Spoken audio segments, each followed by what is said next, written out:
I hate always having to say that, but that was weak. Good morning, District 1. Good morning. That's a little better. So we want to thank you all for being here. As we always say, Saturday, a lot of stuff going on. We know for sure there was a lot of things going on today. About 4 or 5 things that I had to cancel because I've got my home meeting.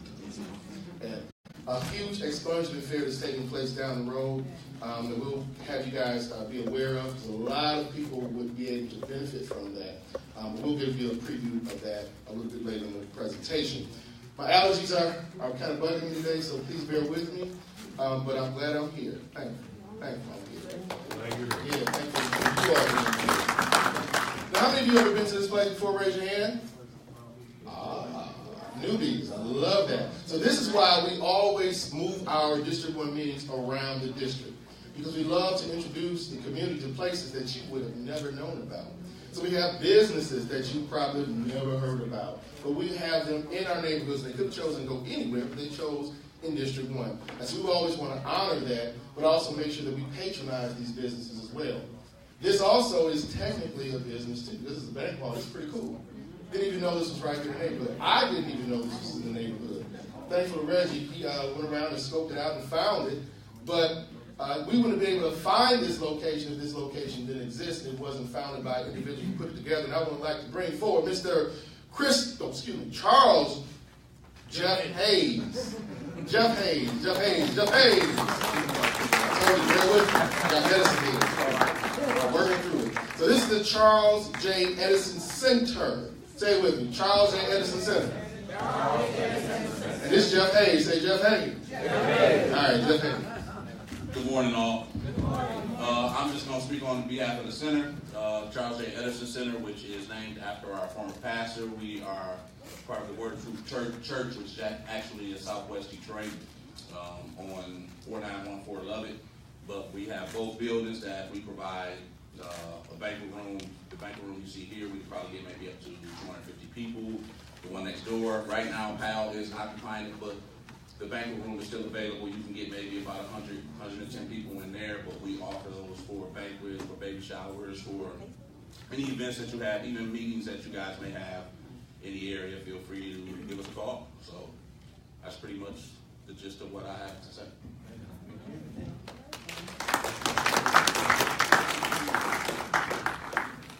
So I know you all have a few questions. I have a few. So tell me this: how long have you been open? Why did you guys decide to have this location here? Why are you doing this? And I hear you booked. You got a couple of bookings already, which is pretty awesome. We're actually booked probably every Saturday up until like July. I think I got 2 Saturdays open. So you have catering service? We do offer catering services. Our catering services are actually connected with. You may be familiar with the Southern Smokehouse restaurant on 6 Mile. Yeah. So we know them very well. Yeah, that's who does all of our catering. But we've been here like September of 2016. We decided to purchase the buildings because at the time, I'm looking here because one of our deacons is here, Deacon Zachariah. He's there at the table. But at the time, we were looking to possibly build in our area, but we were kind of running into some snags, and this became available, and it was a little easier for the church to grab this than to build. So this is where we're at. Repeat the name of your church. It's called the Charles J. Edison Center. If you look it up, the church, I'm sorry, is the Word of Truth Church. Word of Truth. The Word of Truth. We're at 4914 Lovett, Lovett. Your contact information is here. Contact information should be on our informational sheet. It should be on there. If not, I'm definitely going to have some brochures out in the lobby. You guys feel free to pick up a brochure on your way out. I'll give it up for us. Could I ask how much it's rented for? Question? This one, this hall rents for $550 plus a $200 deposit. And you get 6 hours, which is an hour before setup, 4 hours for your event, and an hour after the event. Don't be asking for a hook on this one. The one next door? Yes, ma'am. You said how much does that one rent? That one rents for $350 plus $150 deposit. Right in our neighborhood.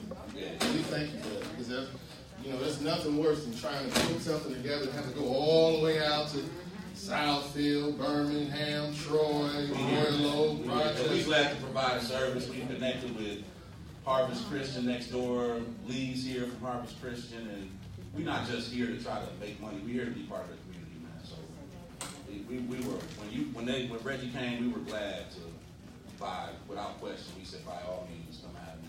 So We appreciate it. Give it up for another round of applause. Hey! So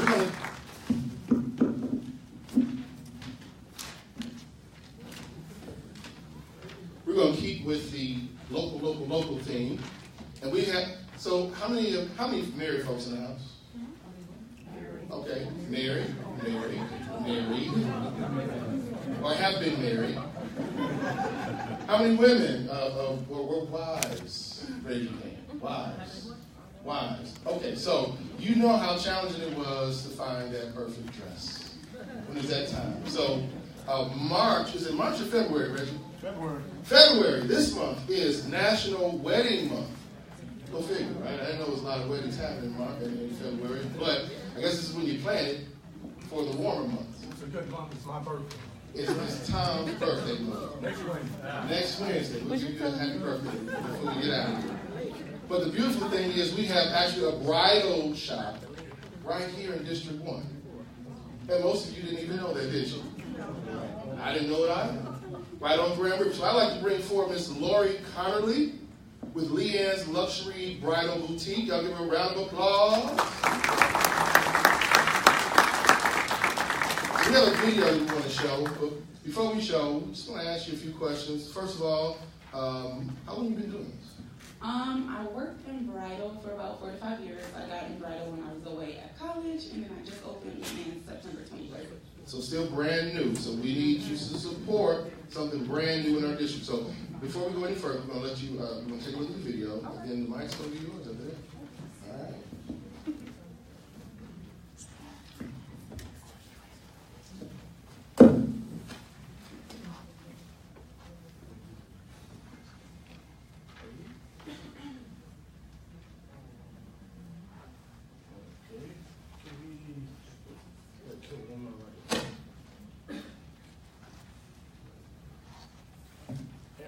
Can you hit all of them? I did. Okay. There we go.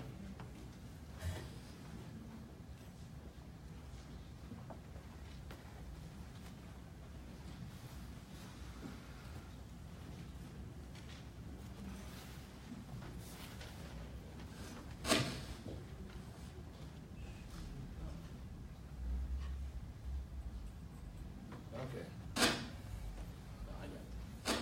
Excuse me 1 second. One moment, please.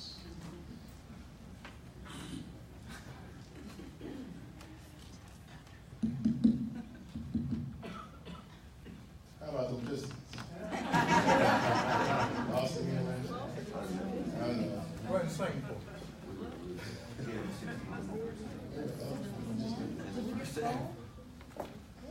Where's Chauncey? You need him. Ben Wallace. Bring him back.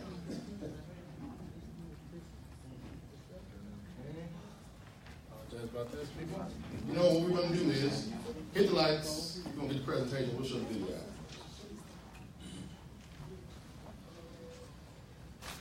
Corey, come on up. Y'all give me another round of applause. Corey Connerly. So tell us a little bit again about yourself and why you chose this business. I mean, bridal boutique. That's rare, first of all, right? And then to do it well is difficult. But then what drew you to this particular occupation, and why here in District 1? Okay. I like that you're asking me questions better than me reading off my paper, because all of those questions are in there. But I am a Detroit native, born and raised. I've lived in this city my entire life. Growing up, I've always had kind of leadership roles embedded in me. So it really wasn't a question that I would open my business in Detroit. Just being a Detroit native, I couldn't imagine opening a business anywhere else. And just like you talked about the other businesses, like this business itself, it disturbs me that we have to travel out to the suburbs. It disturbs me that we have to travel out to the suburbs just to experience luxuries, especially being away at school. In like a suburban area, I saw how affluent the businesses and practices were in the communities, and I felt like our community lacked it, not because, I don't even know what the reason is. I feel like people just flee to the suburbs more to open their business instead of actually coming to Detroit and try to rebuild their own communities and stuff like that. So it was more of a rebuild kind of aspect. That's really why I wanted to open my business in Detroit. So why did you choose that particular area? So where are you located first? On Grand River in Southfield. I actually live in the community too. I live like maybe 3 minutes down the street, so I know about the Rosedale and Grand Mount, North Rosedale Park community, so that's kind of why I wanted to open it there. And also, with the city booming right now, and a lot of times when a city goes through a rebirth, the government and everything and the whole population of the city always focuses on downtown instead of focusing on the communities and not realizing that the communities are the driving forces of the economy. So sometimes the community gets neglected. So I didn't even really want to be downtown because it's already too much going downtown in our kids and our youth. And where we actually live is in the community. So I wanted it to be easy and accessible to the actual community people. So we're talking about someone who not only has a business in District 1, but she lives in District 1 as well. So you're supporting your neighbor. Literally, once you support this particular business. Last question I have, then we're going to watch the video, then we'll open up for questions. So the last question I have is, it's called Leanne's Luxury Private Boutique, but your name is Laura. My middle name is Leanne. Yes, my middle name is Leanne, and now people call me Leanne, and I'm like, who is Leanne? My name is Lori. Yes, that's my middle name. Awesome, awesome. So we're going to watch the video. Ready? Are we ready?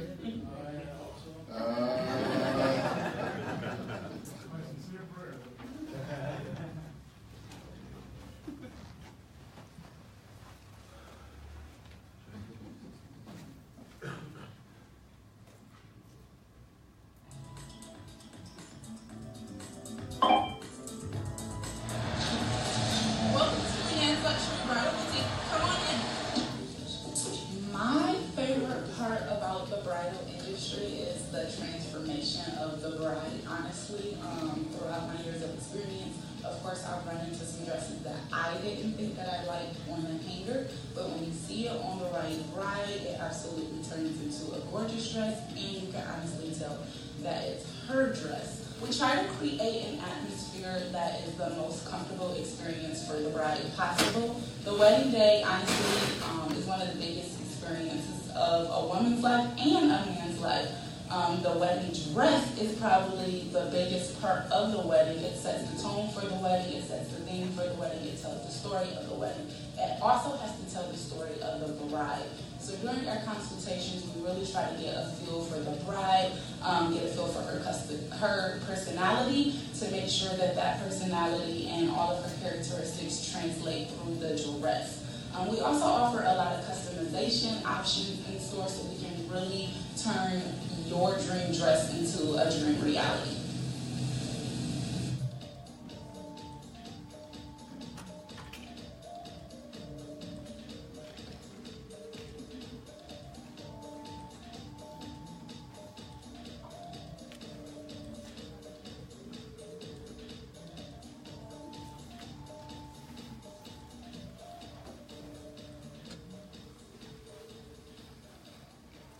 All right, y'all give it up.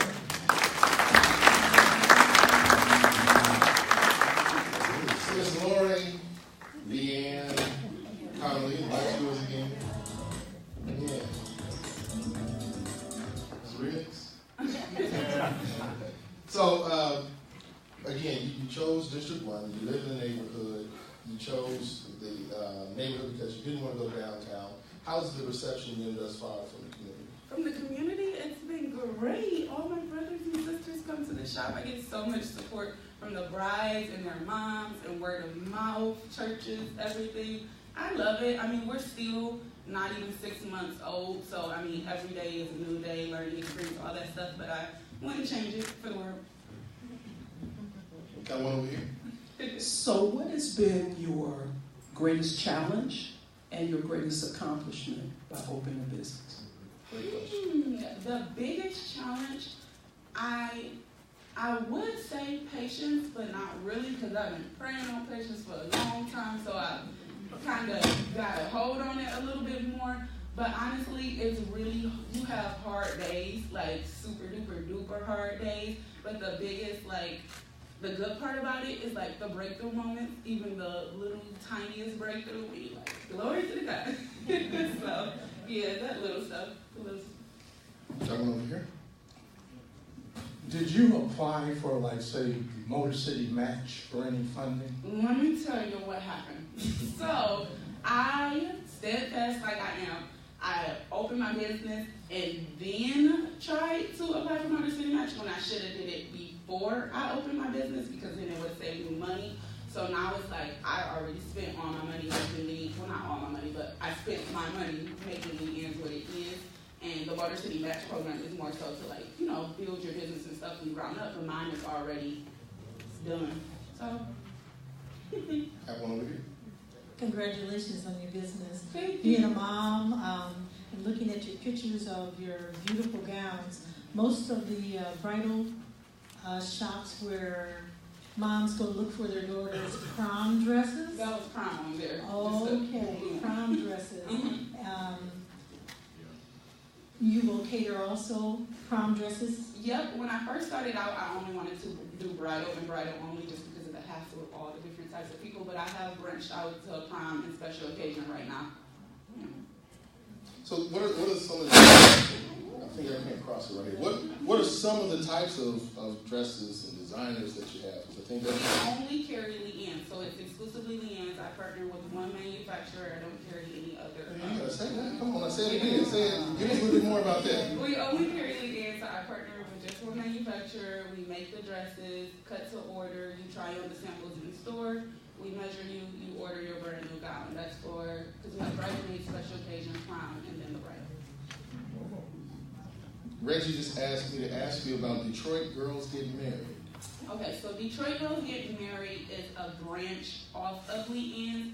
It came more so out of like the philanthropic side of me and wanting to give back to the city. Again, going away to a PWI for college and being there for 4 to 5 years, I noticed the, what do you say, like the ideologies of our culture, and I wanted to kind of combat the mythical statistics that Detroit girls don't get married. When all my life, I've grown up here, I've seen it all around me, I know that the love exists. So it's more so to kind of combat that, and then also doing acts on behalf of the city, like we recently did, like a homeless when it was super duper cold outside. I used the proceeds from Detroit Girls Get Married to give winter gear and soup and food like that to the homeless downtown. So it's more of like a philanthropic side, and also to just spread the word that we get married and get in love and all that stuff. And stay in love. Yes. Yes. Anyone else? Miss, oh, got one here.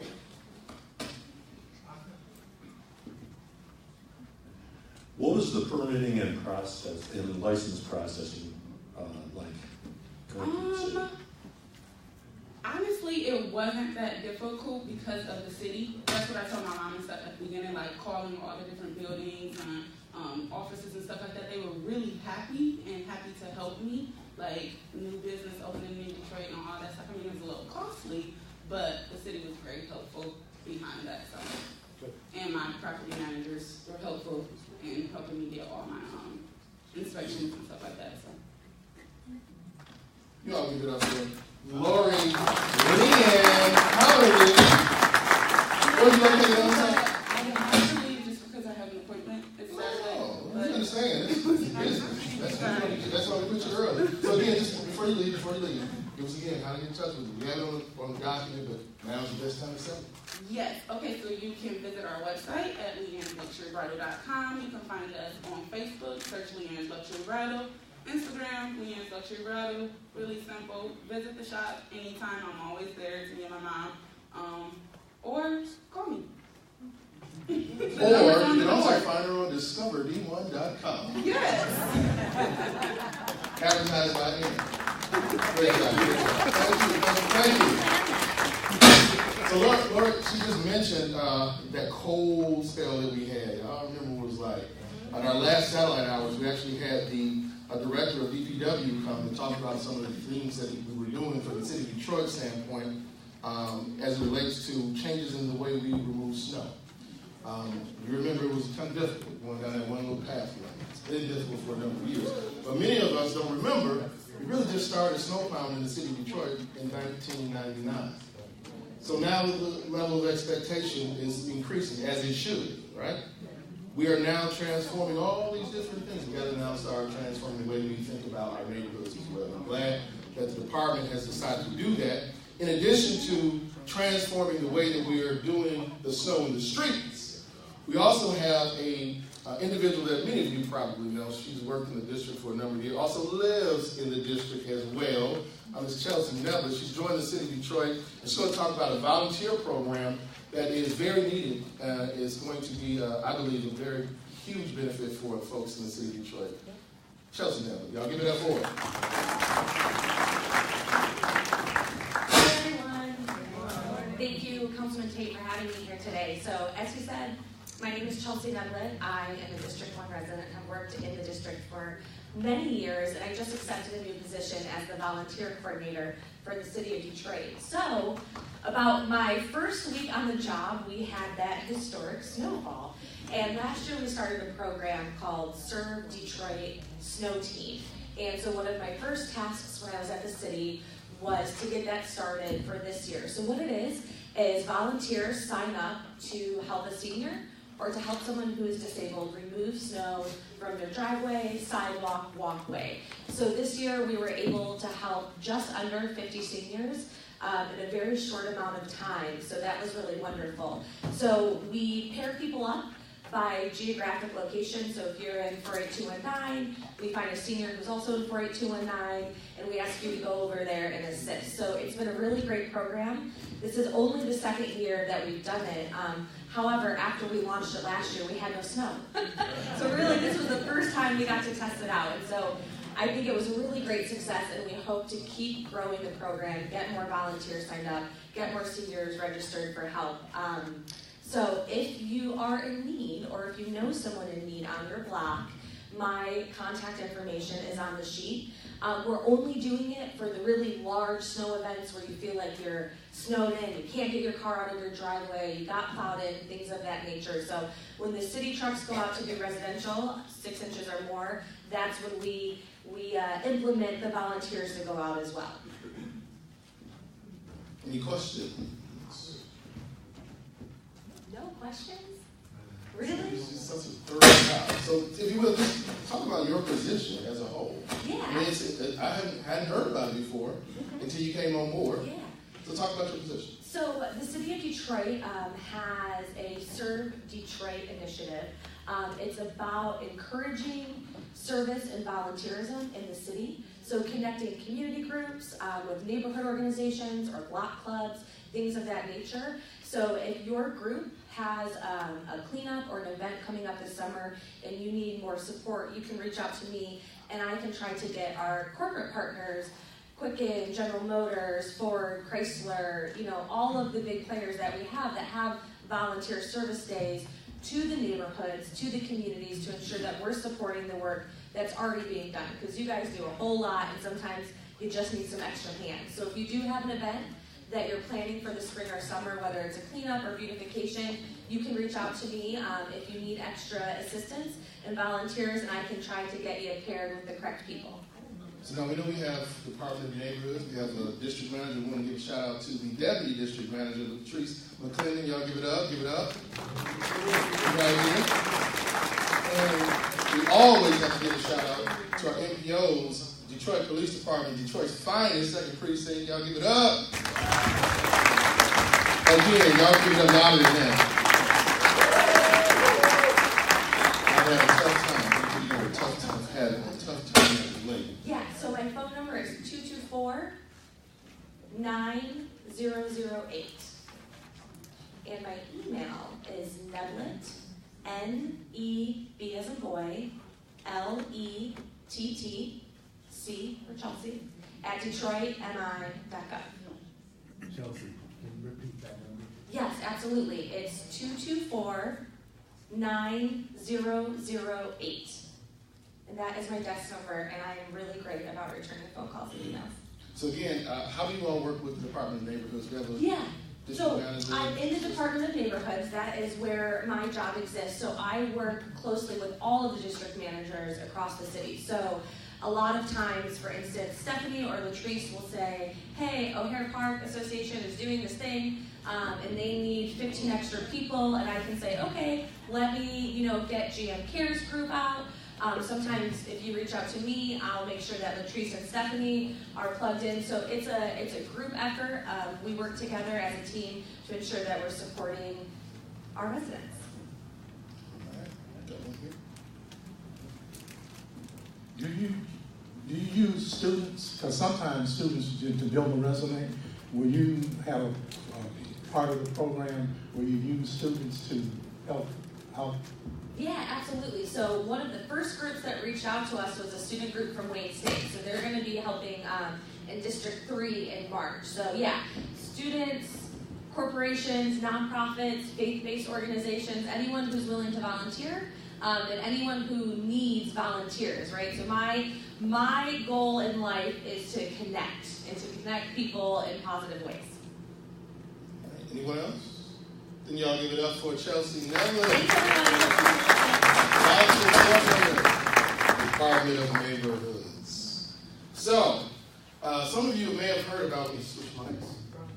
Some of you may have heard about this rental inspection ordinance that has been implemented in the city of Detroit. How many of you heard about it? Raise your hand, please. Okay, still some folks who haven't heard about it. So I'm glad we're doing this presentation. And the other thing, for those who have heard about it, there's been some misinformation, disinformation, and you're just trying to solidify what you've heard. And so we want to make sure that you know what the real deal is as it relates to this new ordinance that we have on the books. There's also the fact that it's going to start, one of the neighborhoods that it's going to start in, one of the zip codes is in the District 1, 48219. So I'd like to bring forward our folks from Building and Safety. Please give them a round of applause. We have our Edge, Mr. Dilip Patel.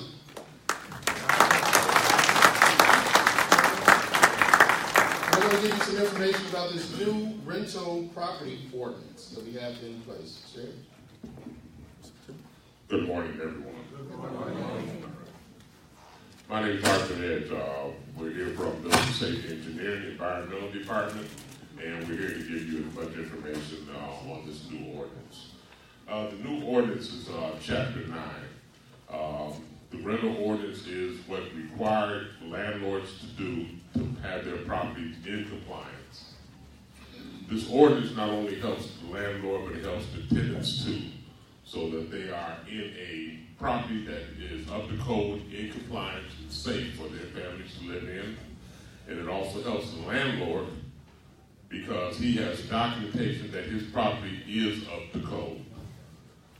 We are working with them. They have to register their properties, and then they have to have a third-party inspection and also a lead inspection. They have 6 months to bring those into compliance. If they do not, then at that time, the tenant can't put his monies into escrow until that is addressed, until everything is addressed and everything has put into compliance. In this area right here, in zip code 23, we are moving forward as of May 1st, launching the program.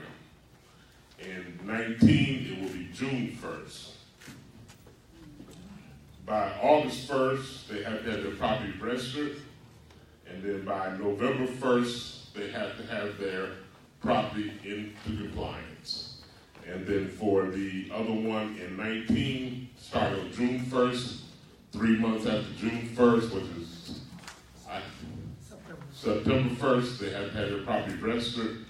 And then 3 months after that, which would be December 1st, then they have to have their property in compliance. Over on the table here, there's literature for the 2 zip codes and information for the tenant and also a booklet for the landlords. If you have any other questions now, open the floor to questions. And this is my boss here who put me up here today.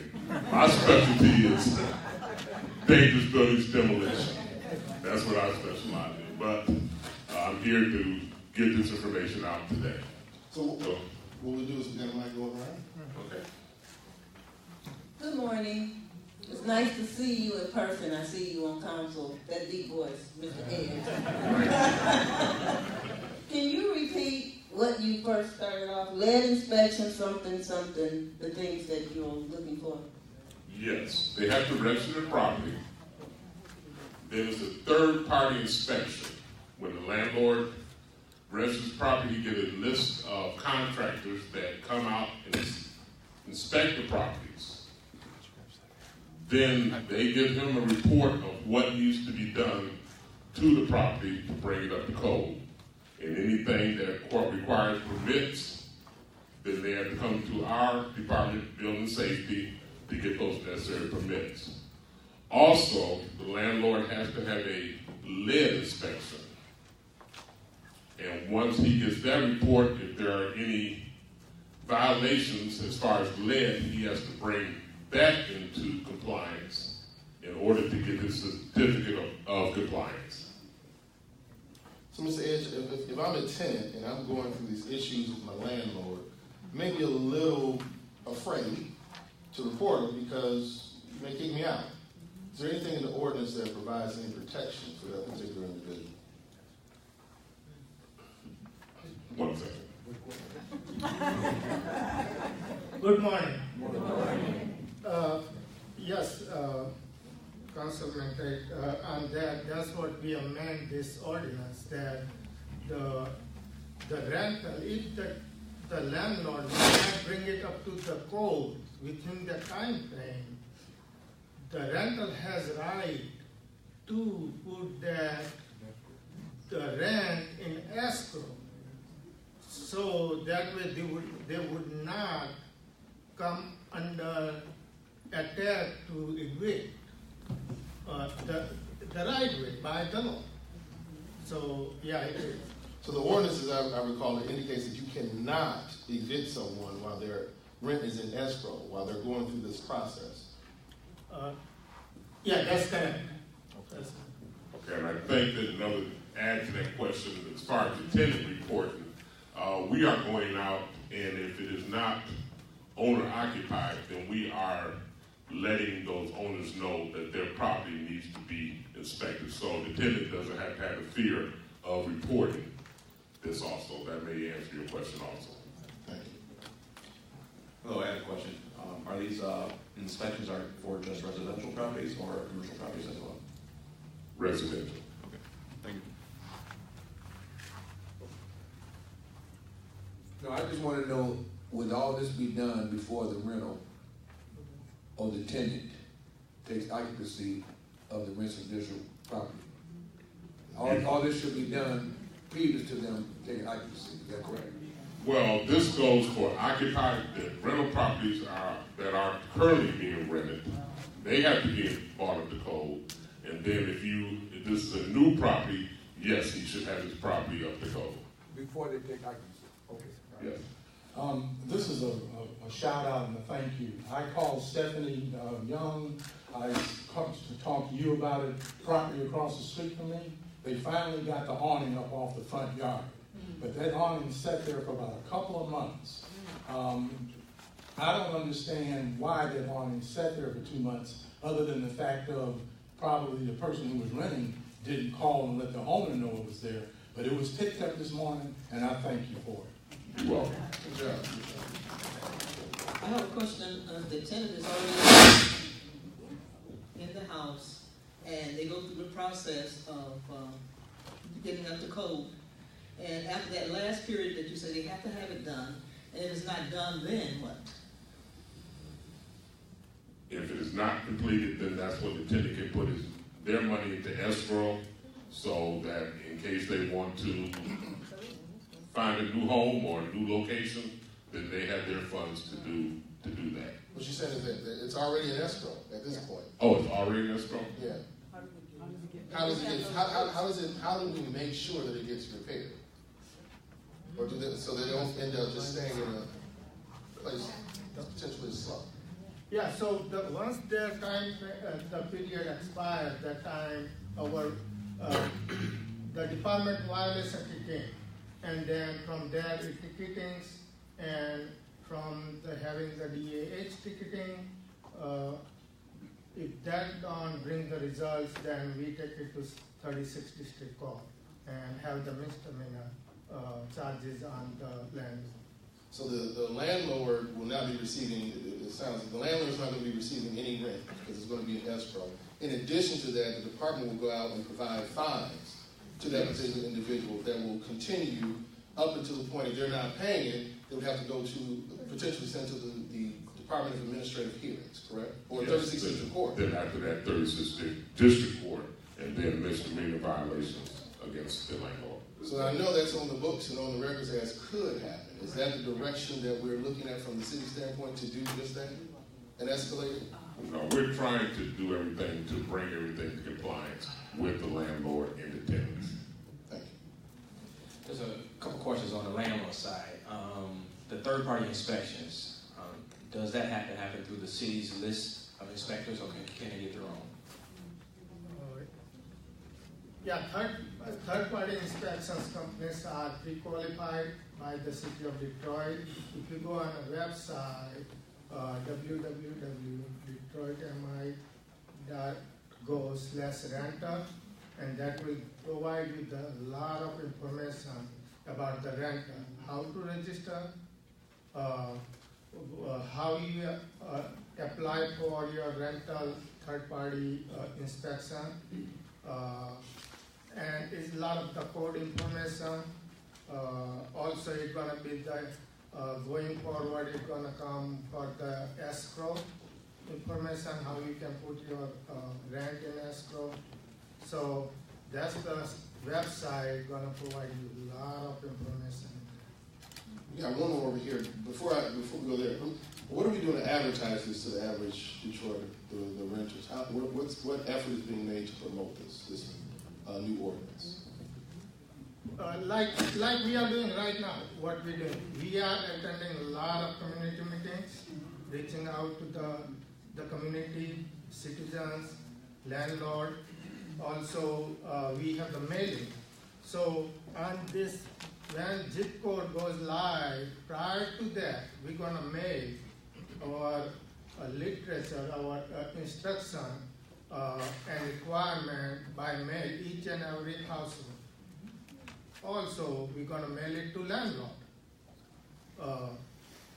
If the landlord is on record, we will mail it to landlord that information that Mr. Landlord,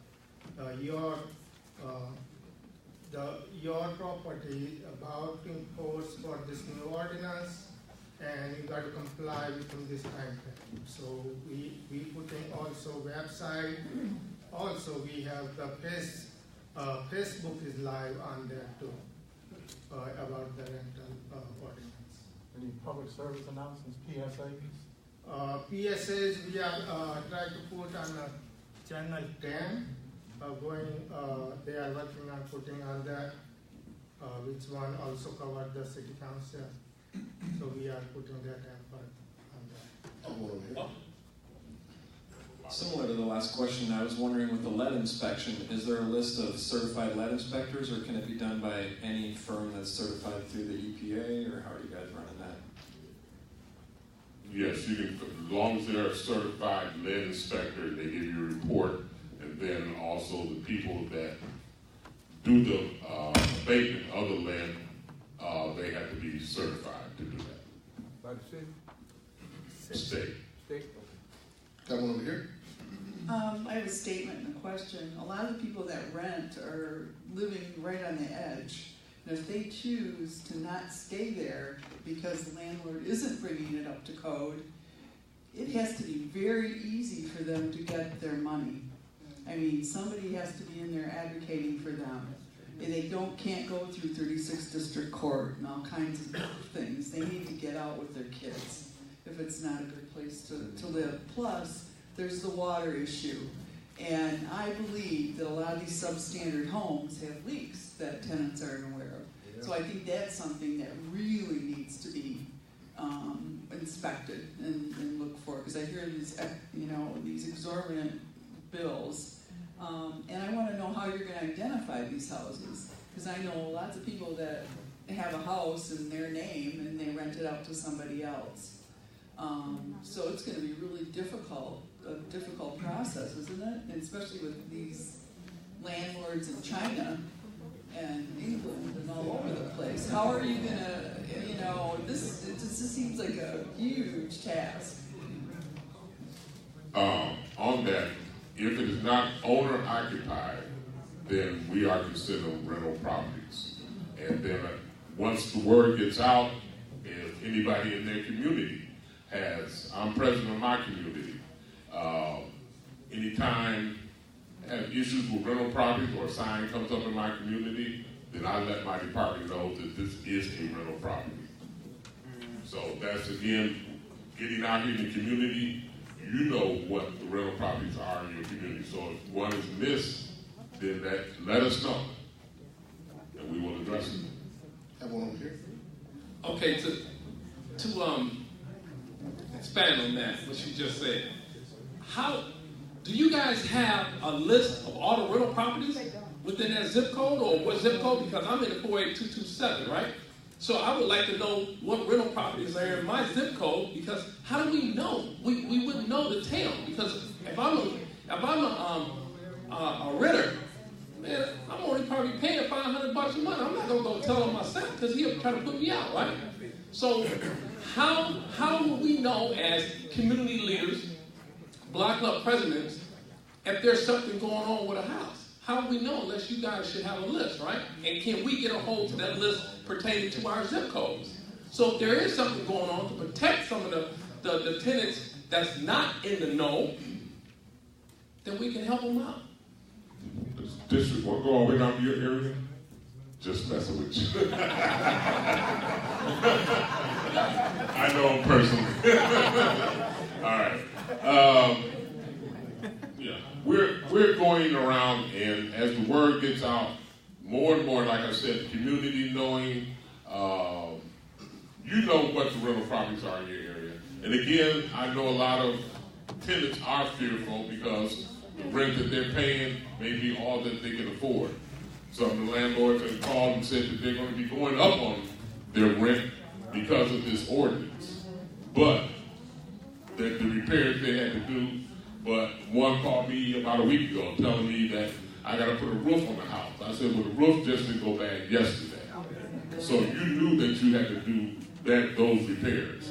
So our job is to make sure that everyone in the city of Detroit is in a house that is up to code, that is safe for them, their children, and their families. So we're counting on you also to let us know. Once it goes out, and these landlords, because I'm getting calls all the time, and we're going to have a special meeting for the landlords, because some of them were not notified, and that's probably because their properties were not registered in the past. So they're fearful of, I should say fearful, they know they have to bring their properties up to code.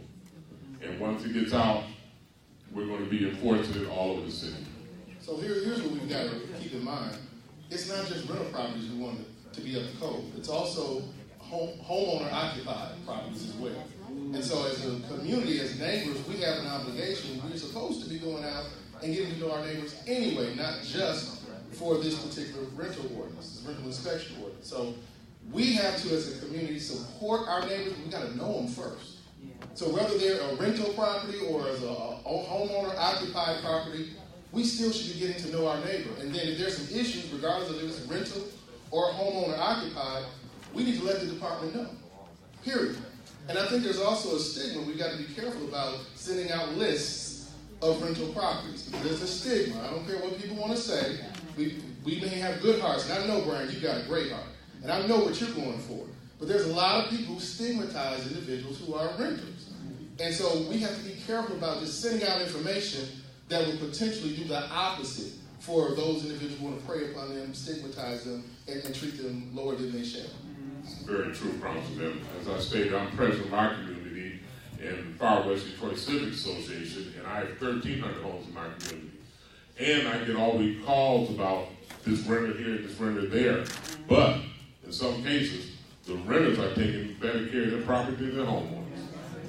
So we should not criticize just because it's rental property.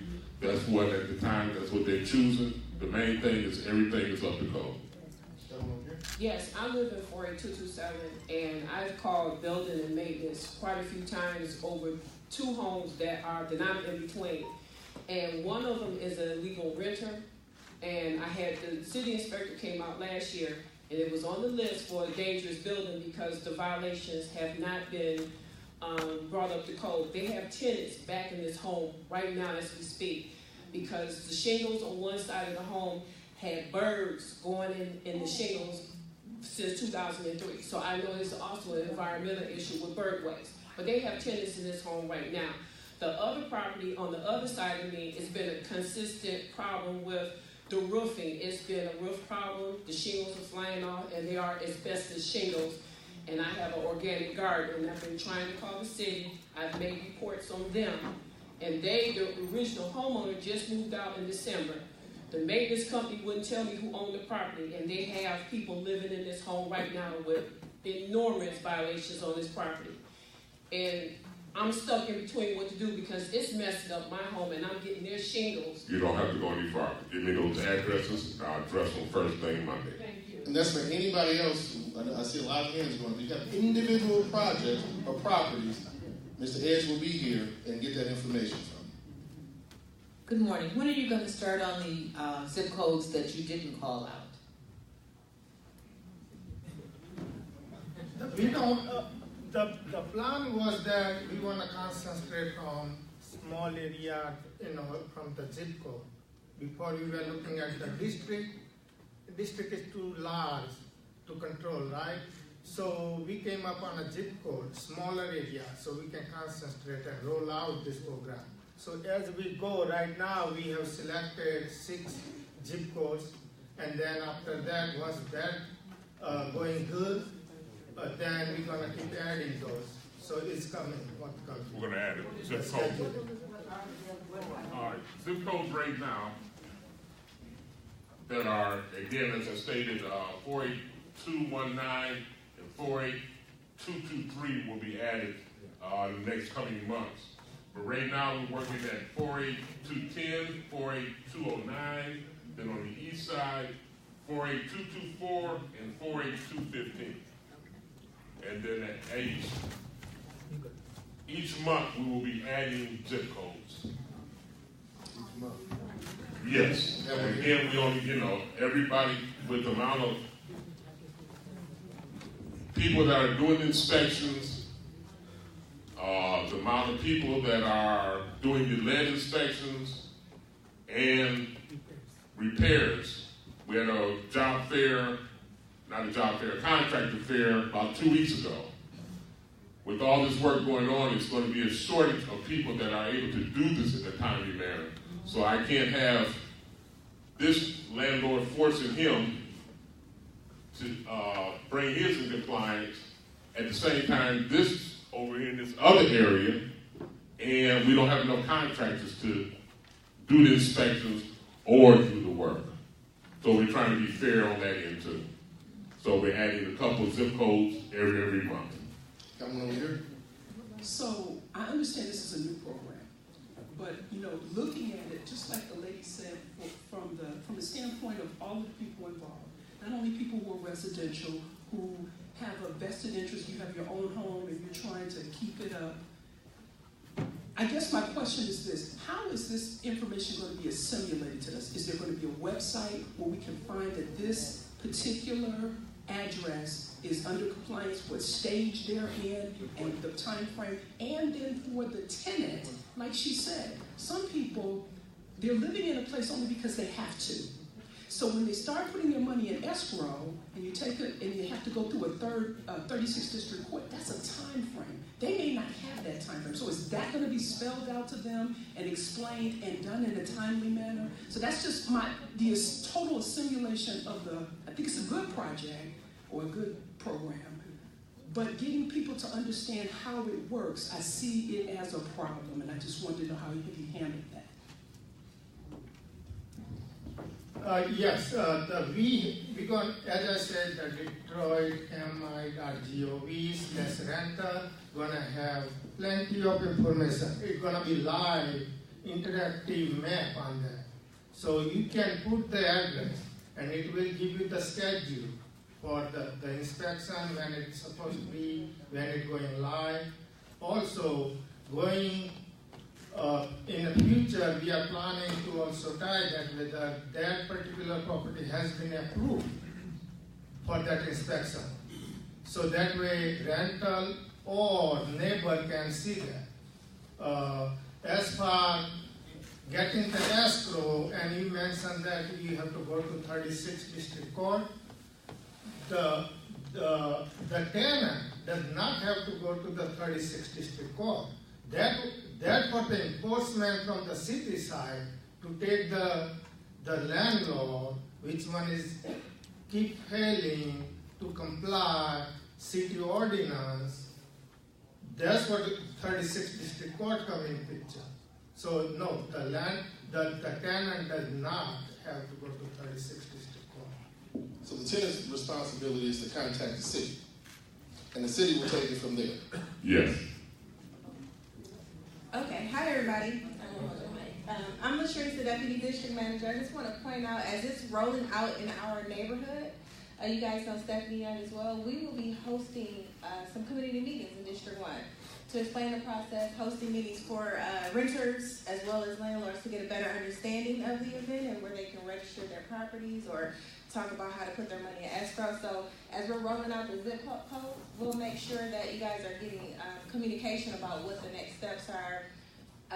Like 48219, he said, is rolling out in June. So before that rolls out, before it goes live, we'll have some type of meetings to kind of keep you guys up to date on what to do, what you can do, what you can't do, and some of the rules for it. Okay, does that make sense? And so we're going to take that on to assist the department personally within our district. And part of our responsibility to folks in the room is to share that information as well. Okay, I have a couple of questions. So December 1 for 48219, they have to be in compliance. Now, if the landlord is not in compliance at all by December 1st, the renter is still in the home. They have 90 days here, what I'm reading, their money's in escrow. Now, what happens if this landlord, you're going 6 months down the road, you're ticketing them, what happens? Is the city is there going to be a process to condemn the property? What's going to happen next? Because not every landlord, it might come into compliance. That's one. Now, if the renter is in that home and they're not in compliance, what kind of resources will there be to help them find another property if you know that this landlord is not coming into compliance? And will you work with a group like United Housing Coalition or Detroit Eviction Defense, other housing groups, if renters are in a limbo, if landlords are not coming in to compliance? If the landlords are not in compliance, and that is probably the reason we came to 36th District for the court to make them come into compliance. And then at that time, if they still have not, or if the tenant decides to move to another property, then they can at that time. And take all the escrow, everything that's in escrow, and move to another property. So if their escrow has been they've been putting money in escrow for a few months, then they should have enough to put down the down payment at another facility. Is that answering your question? It look like you're okay. As far as working with you, that's all. The concern is, I live in O'Hare Park. There's quite a few renters in that area. And so we have some listing of who our renters are in terms of the properties that are rentals that we will share with you, because some of them are not up to code. You can tell just by looking at the property. I'm just concerned while, renters, again, have a certain, they can pay $500. Now, they're stuck in a property that's not coming up to code, but it's not so easy to move to another one. How does the city and this program plan on helping the renter part, the people that are living in these homes, to find someplace else or help guide them to next steps or something to that effect? Because you're focusing on the landlord piece, but the people living in there if the landlord is not coming up to code. Okay, we are also disappointed that we're working with PAH and City of Detroit Housing Revitalization to, in case when this happens, that we are able to relocate those tenants. But let's be honest, that's not going to be across the board. This is not a catch-all for everything. That's what we just need to tell people, being honest. This is not a catch-all. What it is an opportunity to get the property owners into compliance, to get the renters in a better situation than they're currently in right now. But this is not going to solve all of that renters' issues as it relates even to that property. So that's why it was to withhold that rent. So the renter still has to pay the rent, but it goes into escrow.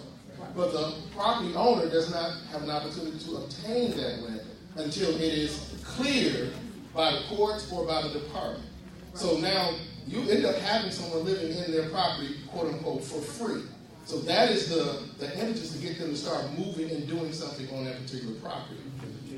But the reality is there is not going to be a wholesale moving of individuals who are in these properties if those property owners are now coming into compliance. Can the tenant take the escrow money and upgrade the repairs? No, the tenant cannot do any repairs on a rental property. All repairs need to be done by the property owners. I personally see this as a very serious problem for the renter. I'm currently tutoring a person who is a part of the immigrant community. They've only been in the country a year and a half. The owner of the property is also an immigrant who will not even give the people a rent receipt and has told them if you don't like it, you can move out. How does a family of 8 move out? Where do they go? I see this as a very big problem in terms of trying to help these individuals who are living in substandard housing. There has to be some other method to help these renters. 1 meeting, y'all. 1 meeting. 1 meeting, please. Still speaking. Thank you. When this ordinance was kicked off, I also see that as a problem because some of the landlords were going to move forward and not doing anything, say, okay, I'm not going to even rent my property. Exactly. And that is their choice to do that. And even some of them have approached me to tell me, as I stated earlier, well, I'm going to carry my rent up to a week to whatever. You know, one person said he's going to carry a little house up to $2,000 a month. I said, well, that is your choice, but I don't know if you're going to get that, but especially if it's not up to code. So, as the councilman said, this is not a catch-all, but this is to force the people that if you're going to do business in the city of Detroit, that things have to be up to code. Because we need to stop all this, and I've been to some houses that I wouldn't even put my dog in, you know, being honest, but they are renting, and sometimes people, you know, they have no other choice, and as you said, the immigrants, they may not know that this is available to them, but hopefully we can address that and find them a better place, or force that landlord to bring that property into compliance. Got one here?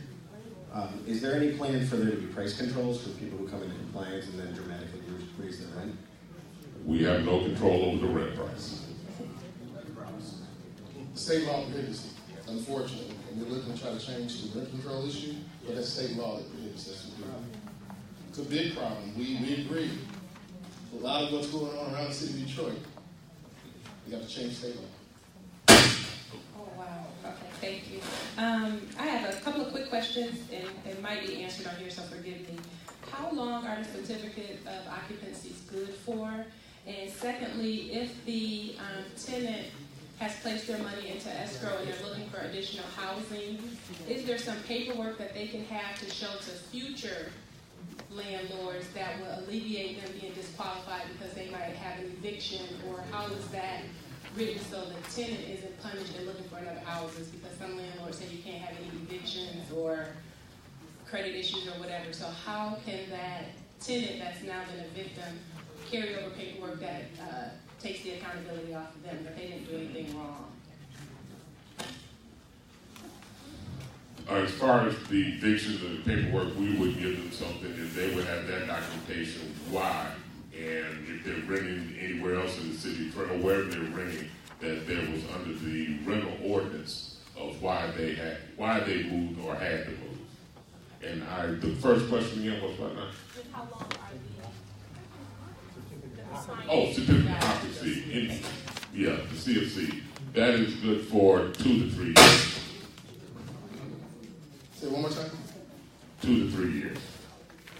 So you have any more questions for Mr. Edge and Mr. Patel? Please see them. You guys you're not leaving yet, are you? No. I put this mic down. No, we'll be here. See? So we appreciate you being here. I know there's a lot of questions still. And you said that you go around to community associations and block clubs. How can folks get in touch with you? I know it's in the document we have here, but just in case folks aren't paying attention.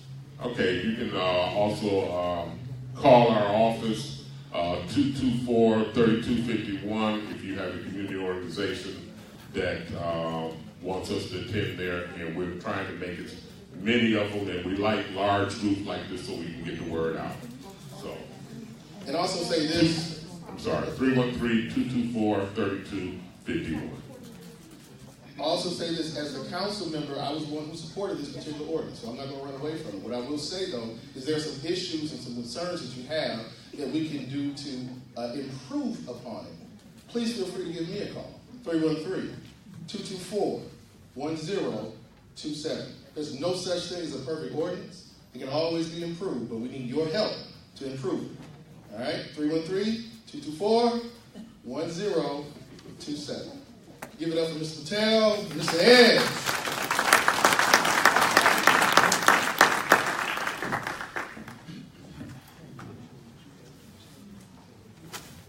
All right, coming up next. Now, this is one of the portions of the segment of the meeting that I tell you I always love. Usually we have this cute little child here. You know, they get an award. They've either done a huge thing when it comes to a track meet, or we've had boxers, we had comedians, all these young people. But it's important also to highlight some of those more seasoned individuals who help support these young people do all those tremendous things. And today is our time and our opportunity to do that. When I met this next individual, these next group of individuals, it blew my mind, the stuff that they're doing. So when we hear people say, well, y'all don't do this, and we need somebody to do that, it's easy to say that, but it's harder to actually get out and do it yourself. And these are folks who did it themselves, and as a result of them doing it themselves, now people are looking at them going, well, how can we join you? How can we help you? And we want you all to not only know about them, but emulate some of the stuff that they're doing, but even support them. So I want to bring forward, I want to make sure I say it right. I know you got it. Miss well, everybody's name out on here. Miss Jacqueline Moore, she's the founder of SDM2 Project Education. Give it up. Jacqueline Moore, her family, Silver, her husband.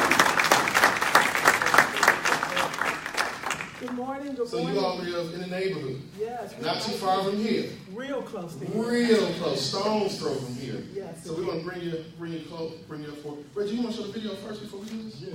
Are we ready for the video this time? Yeah, right.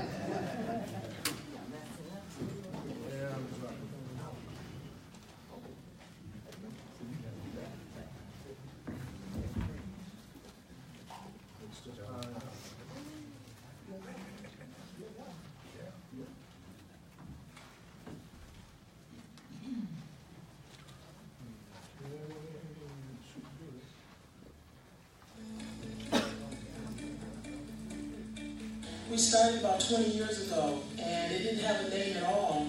It merely had a thought, and the thought was simply one day my husband went to my daughter's class and saw that there was challenges with reading, and so he decided to buy reading material for the entire class for the summer.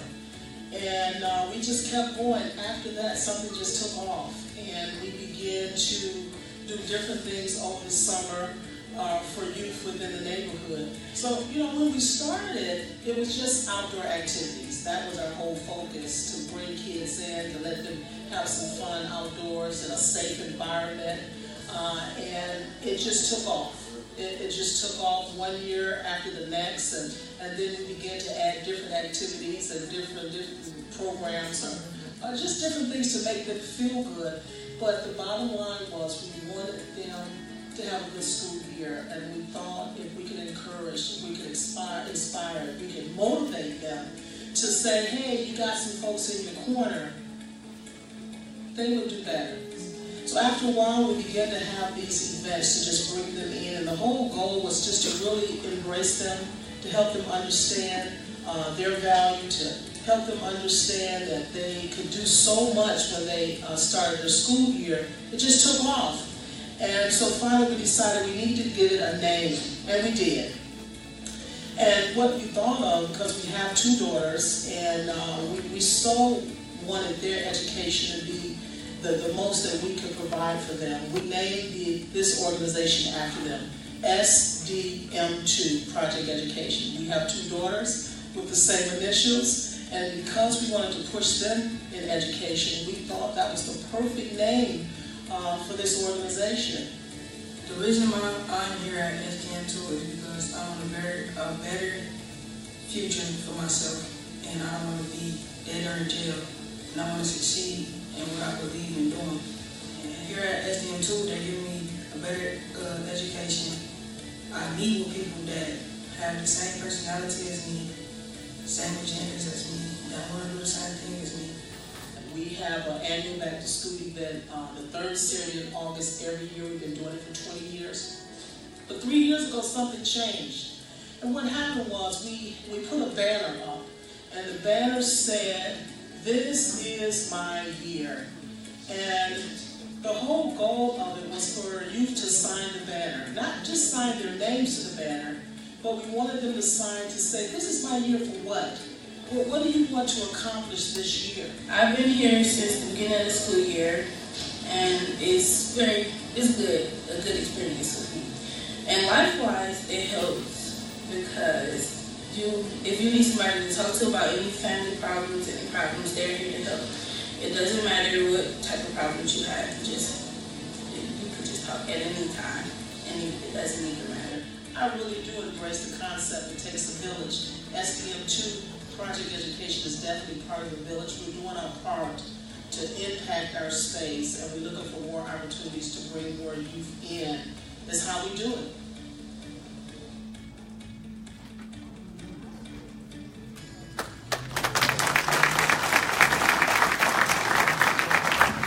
Please welcome the Moore family, SDM2.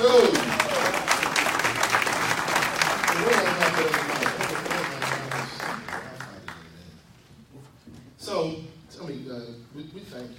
We thank you. I know we tried several times to come around and see what you all were doing because we were hearing about it, but you don't actually, ladies and gentlemen, get an opportunity to appreciate this until you're actually there and see. When that young child, that young man said, dead or in jail, no one prompted him to say that. That wasn't any type of, hey, read this cue card.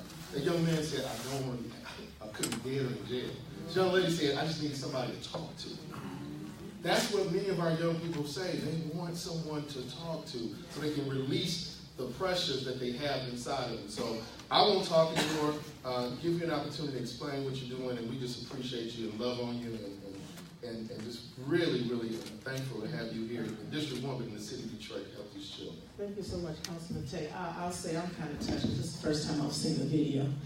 And it really lets you know, it's fuel to the fire to let you know that you're on the right track, that you are making a difference. Because sometimes I get on these kids and I want to punch them in the gut, punch them in the throat, get out. But to know that it makes a difference. And so what we do, we love what we do. We've been doing it, as we stated, as the video stated, for over 20 years.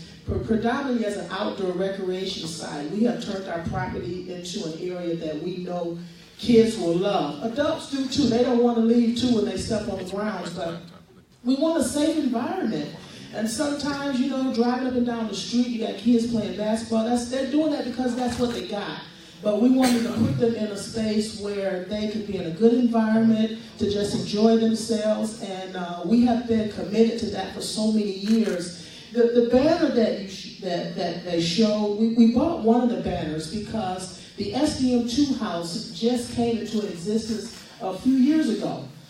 It was a land bank property, thank God for the land bank, and we had to rehab it, and people said, my God, why would you want this property? But we had a vision, and when we started doing the back to school events, we knew that we were being a blessing to kids, but we saw something else. A few years, we put the banner up, and it said, this is my year. The goal was when the kids come, sign the banner and say, this is my year to do what? And they would say things like, to not get fights this year, to pass this year, to actually graduate, to not be so angry. They would say things like, I need to be able to read better. I need to be able to write better. I don't know how to do cursive writing, to have a better attitude. So we understood that the back to school event was great. It was doing a lot for our young people, but we wanted to do more. And so we were just believing that we could find some property right in the neighborhood as well, so they wouldn't have to catch a bus or have to look for transportation. They could walk down the street or around the corner and come to the SDM2 house, and they could get the help that they needed. And so we were so fortunate to be able to find some property. We rehabbed it. And I think I'm driving my husband crazy because every time I look at it, I see something else that I think needs to be done. But I want the best for our youth. I really want the best for our youth. And, you know, we talk about all the things that are taking place in the city of Detroit that are great. I'm excited about our forward movement. But there are some pockets that are not on top of that yet. So I took a quote from Councilman Tate. He came to an event that we were having for the neighborhood. And I took it and I've been using it. And the quote, he said, investors invest when they see a potential need, a return on their investment. So I said, you know what? I'm an investor. And I'm going to invest where I see the potential for an investment. What's that? The youth in my community. My community in itself is an investment. And so we just took that whole process. You know, I used to think that, it's a big old river and I'm just this little fish and I can't do anything. We don't have the deep pockets and we're functioning out of the same pocket that buys groceries in our house, but we're getting it done and it's making a difference. And when we saw these names, when we saw these statements, we were like, okay, let's try and do more. And so we appreciate the opportunity. Outdoor activities go on throughout the year. Sometimes they show up and it's freezing out there, but if they can find fun in it, we're willing to open up the space to allow them to do that. Just a few things, just to tell you what happens at the SDM2 house. We have a mentorship program. Our boys' mentorship program is called I Am You. What does that mean? We reach out to men within our community that have lived in the city of Detroit, that have attended the schools, live in the neighborhood, and know the challenges that young men are facing to come and mentor. And so we run that program during the school time. It's just on Wednesday evenings, every fourth Wednesday from 4:30 to 5:30. And then in the summertime, it will be on Saturdays from 12 to 2, and we'll pass that information on, and you can also look at it on our website. We also have a sewing class. The sewing class is during the summer, and these young ladies, actually, they're using real sewing machines. We got adults that want to participate. We're like, wait a minute, we're going to get to you. But the girls are so excited. It's project related. One of my team members, Don Jefferson, is here, and she's beyond off the hook. I just got to put that out there, having the right people in your corner. She knows how to take these young ladies and really put them in. And that's part of our girls' mentorship. And that's going to be starting in June, and we'll give you more information on that. We have, of course, the homework program. Cecilia? Oh, no, it's not Cecilia. It's Chelsea. Chelsea? Yeah. Me and you are going to become good friends. Thank you, Chelsea. We need some help.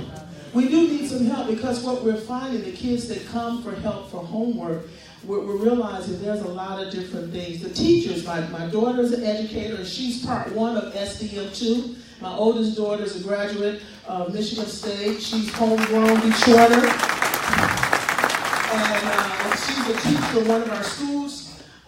But, you know, she talks to me about education all the time, and then I see it to where the teachers can't give the students everything they need. We need pockets within the city that help just enforce the things they're putting into them in the classroom. So we're looking for volunteers that can help participate in what we're doing. Our community gardening, we have a community garden. We started last year, we're going to expand it this year. And we made it really for our seniors. And what do I mean that? The above ground beds are here. So there's no bending. If you want to sit and garden, you want to stand and garden, you can do that. We've made them convenient for our seniors. Now I got a hidden agenda. The agenda is to bring our seniors out and participate and have the youth join them. I'm talking about trying to get a welfare. I'm trying to get the bang for the buck, right? Because there's some conversations that are going to go on in that environment that, are priceless. So that was our goal, to make it convenient for the seniors to be able to come and participate in this gardening. So I'm looking to some of you guys, and we'll have a mentorship. We'll also do a food distribution, which will start in April, which is going to be every third Saturday in April, right in front of the garden, where we try and help families within the community. So we're trying to do a great deal. There's some things that we want to do. I don't want to take up all the time.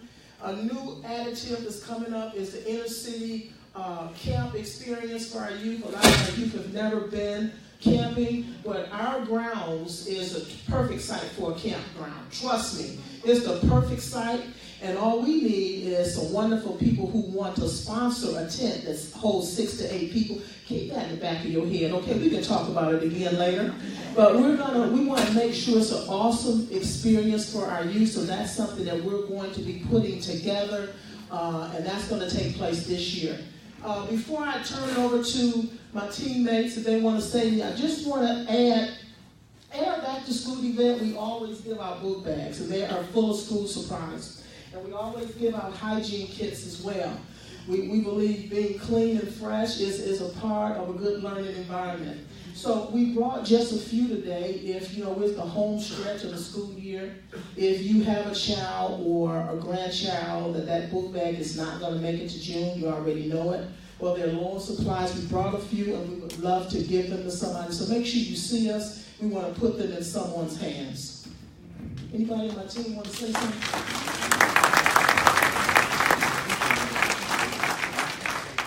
I'm not going to say much because I don't really do the talking most of the time. Say yes. When you've been married, but it'll be 28 years, and you just learn to say yes a lot. But one of the things I just want to leave and say is that if you're a parent or you're a grandparent, you have kids, and you want to see them being blessed, your kids, you have to invest, not in yours, in someone else's. Okay? Because it's easy to say, I'm just going to take care of me and mine, and that's what you do. But if you want yours to be blessed, then take care of those that are not yours. And I say that because we have lived that, and I can speak to that for truth. She didn't mention my other daughter. My other daughter, my youngest one, she's a junior at Purdue, and getting ready to enter her senior year, obviously, next year. But both of them, when they went through high school, my oldest daughter, she graduated from Roper. It's in Birmingham. So you guys may have seen a little round school, okay? But someone who we've never met, we've never seen, and never will, invested in her education that she can continue through scholarship. My other one, who's at Purdue, someone we've never seen, never will, invested in her education at Cranbrook. And they graduated from there. So as parents, but it didn't start, we didn't do it because we started long before when they was 4, 5, 6 years old, investing in other kids that we knew had to be blessed. Like my wife said, when my daughter wanted to learn to read so bad. So I said, well, if you want to learn to read, then we got to invest in other kids so they have the potential to learn to read. And by doing so, we bless and we invest in them, the Lord will bless you. And sure, lo and behold, it took off, and she's now an educator, teaching, what? Reading, things that nature like that. So, but I say that to say this. Don't not just look in the walls of your home. Look outside.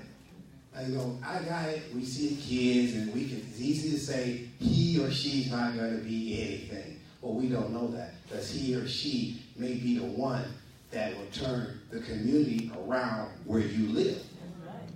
I mean, because there is no age in which it says you have to be 18 or 50 or 28 in order to turn that community around. So let's just take that time, and when we see that child, let's look at that silver lining in that child and invest. It doesn't have to be money. It could be time. It could be just, hey, how's it going? A little slight conversation and things of that nature. It does a lot to turn a kid around. You never know. Okay? Thank you.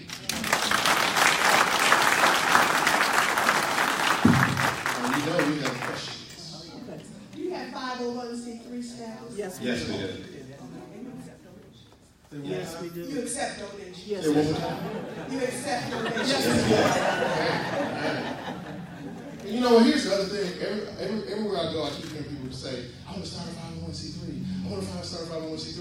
There's 501c3s that are already doing good work. Find one that's already doing the good work and join them, whether it's through your time or your treasure. I just wanted to add something really quickly on the donation piece. Obviously, money is always great. We feed these children every time they come to the homework club. Yes. So if cooking is your ministry, like if you want to volunteer a meal, because they're eating like real food, like we having baked chicken, broccoli, and rice, like when they come in. So if you want to even donate to sponsor a meal for the homework club, we meet Tuesdays, Wednesdays, and Thursdays. That also would be great as well. Yes. So, yeah. Thank you so much. How do you receive your referrals? How do children get to your center? Right now, it's word of mouth. And the reason why it's simply word of mouth right now is because we need to grow our volunteer base. And so we don't want to take more children than we have the capacity to really help. So right now, our kids that are there, there's about 13 kids. We're looking to move that number up. But we want more volunteers. We have maybe 2 for each night, but we need to increase that because a lot of the kids need some one-on-one help. So we're looking to grow it, and once we bring the volunteers in, then we have a lot of neighboring schools that will gladly send their children. Got one over here? You answer my question. Thank you. Anyone else? One more time, how do we get in touch with you? I know we have a document there, but this is our time to say it We have live. some paperwork, the handout, you should receive the handout on the back. It's the phone number. You can go to the website as well and our email address. Our back to school event that we talked about, but you can see last year we had over 240 kids, 247, something like that. And there was a good 75 to 80 adults there. We were able to really be a blessing to all of them. We always look to grow our food distribution that particular day. We serviced every family that came, but we really need some support. We're looking for volunteer help. We're always looking for monetary support. We're looking to grow our computer area. We have a computer area in our lower level, but the upper level that's focused on high schoolers. We're looking for some computers up there. And of course, for our inner city camp experience, we're looking for some sponsorships for those tents. Anything or any resource that you have that you think will benefit, let us know. And for our mentorship, we're looking for mentors that have something that you want to come and share. We have some of our, I don't want to put them on the spot, but some of our young men are here. Just stand, guys.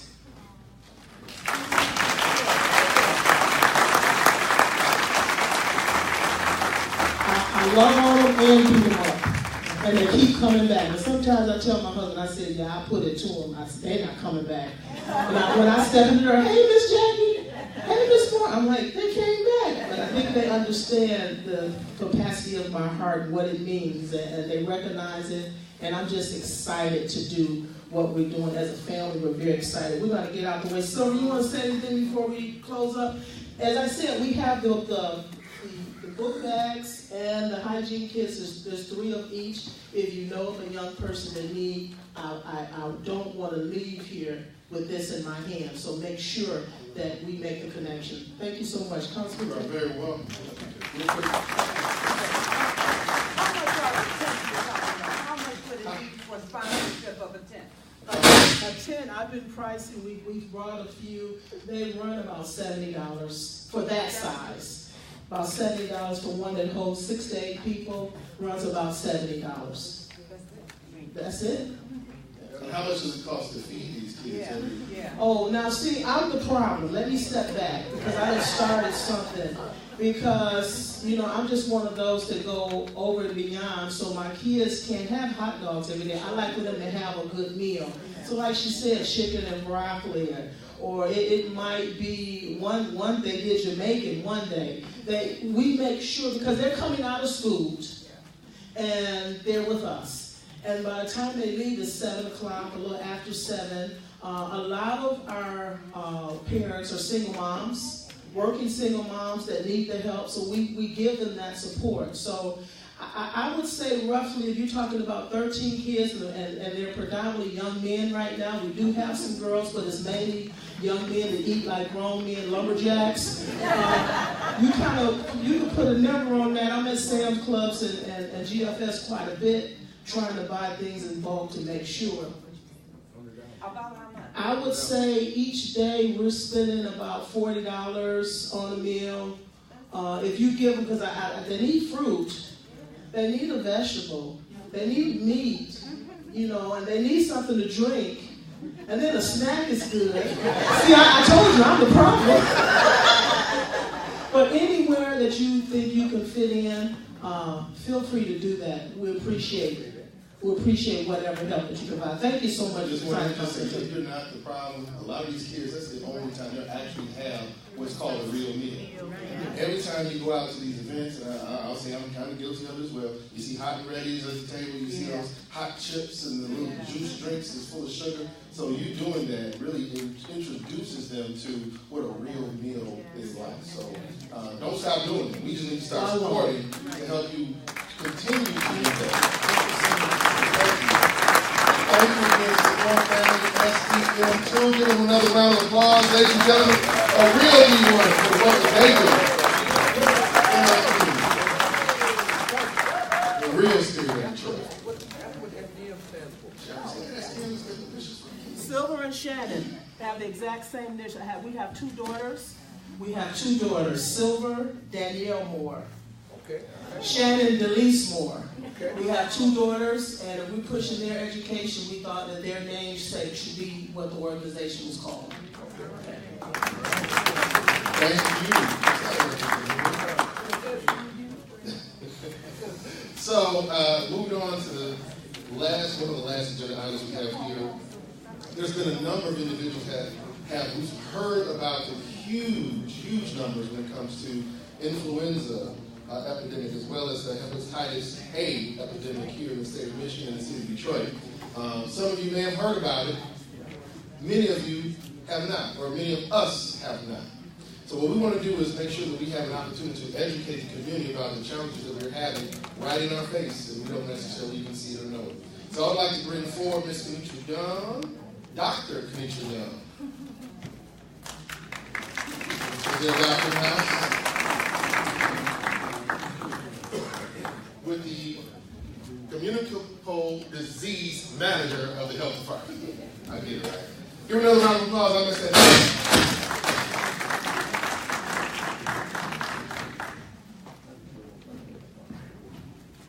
Good morning. Good morning. I know you all just print out my PowerPoint, so it's out there, but can you all see okay? Yes. Aaron, can you kill some of the lights?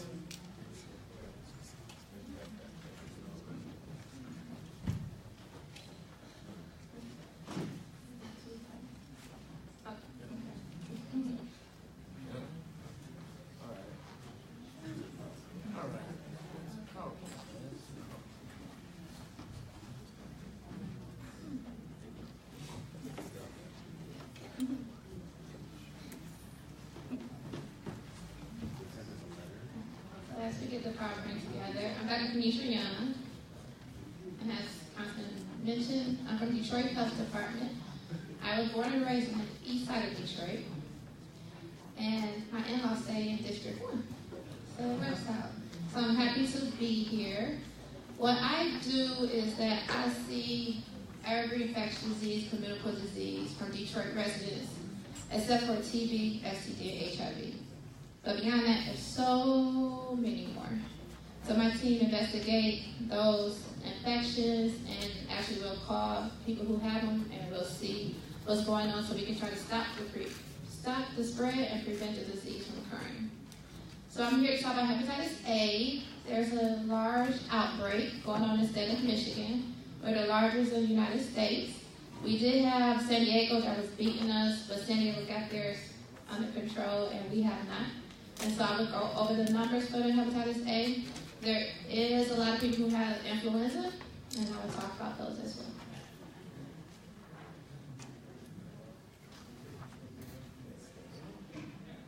My presentation might not be as fun as the one before us.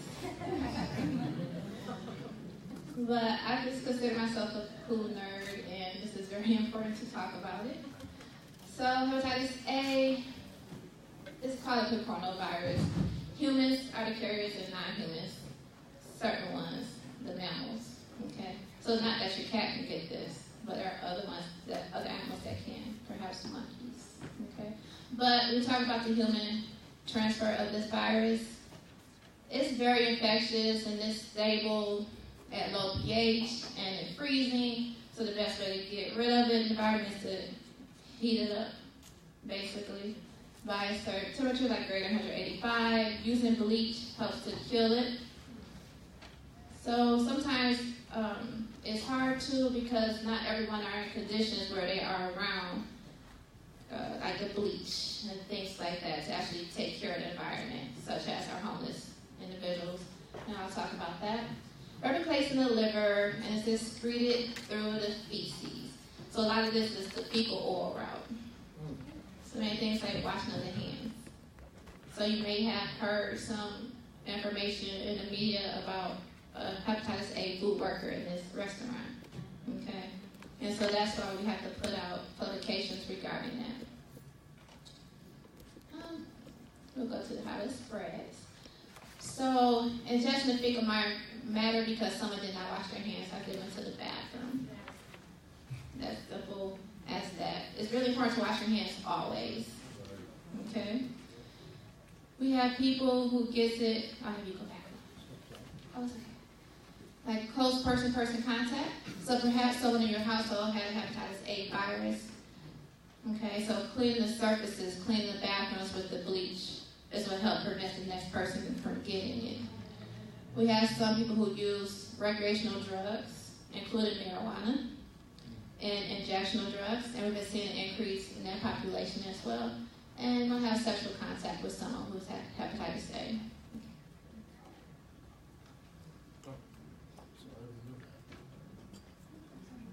The symptoms, they're common symptoms in some aspects when it comes to getting sick with like a GI sickness or a stomach flu or even a regular flu. People have a fever. They get fatigue, they have nausea and vomiting, they have loss of appetite, they have dark urine pale stools, they have diarrhea. One of the main symptoms is jaundice because the virus does replicate in the liver. Jaundice means that the person's skin and their eyes turn yellow, okay? And that's what's coming up from the liver aspect. Not everyone who has hepatitis A actually gets sick. And that's been a problem with controlling the virus because people can be sick 15 to 50 days and may not even know. Can it be treated? There's no antiviral drug treatment for this, okay? So a lot of people may get hospitalized and then they get comfort measures and given them fluids while they're in the hospital. We need testing to confirm this, so I give you a list of the symptoms, and we don't want people saying, oh, I have hepatitis A because I have this, and that. But what people do is go to the hospital to actually get a sample drawn of their blood so we can actually see if it's really hepatitis A, whether or not a person is positive.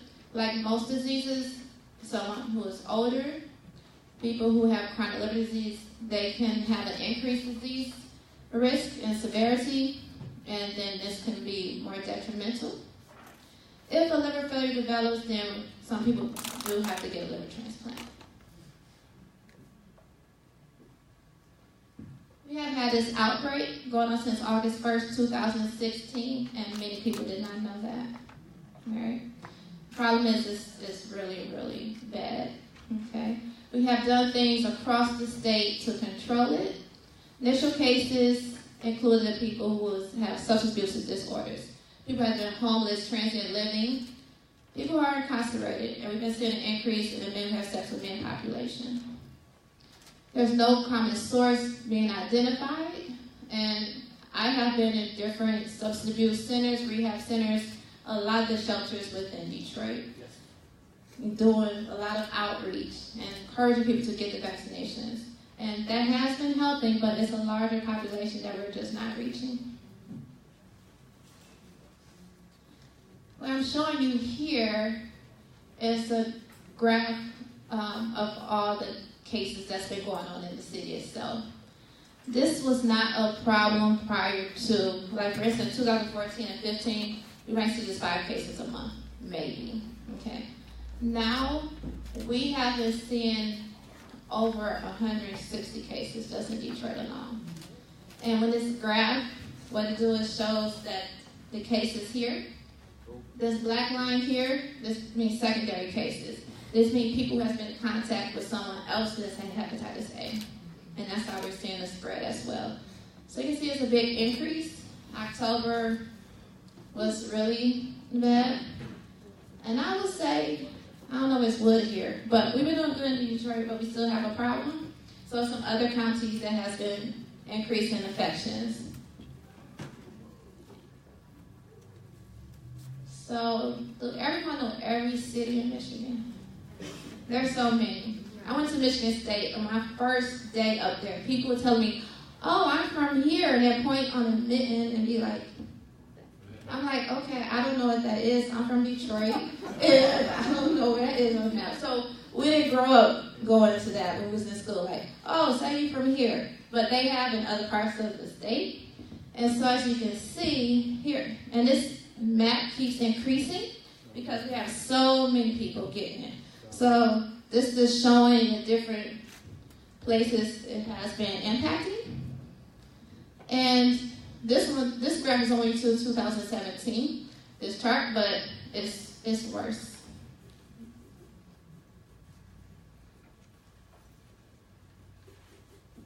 This is what's going on. There are 760 cases in the state of Michigan of hepatitis A. With that, almost 81% of those people have been hospitalized.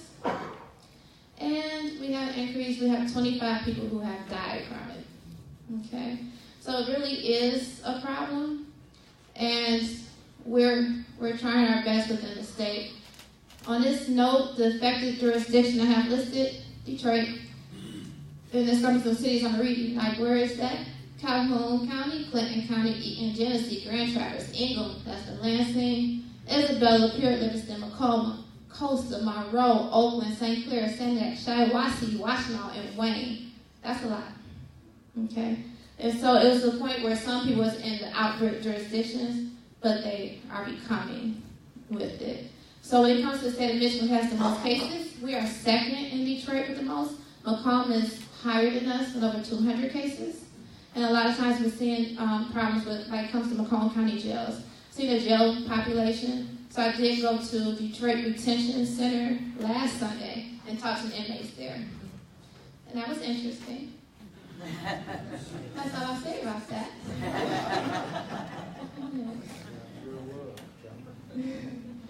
And this is just nothing for, I know you have to print out, but just showing how we're able to quantify things. So we go by the females, and we say males, it's mostly males.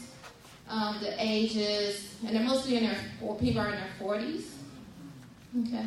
Really not everyone has substance abuse, but people are still getting the disease probably from the environmental aspects of what's going on because it's highly contagious.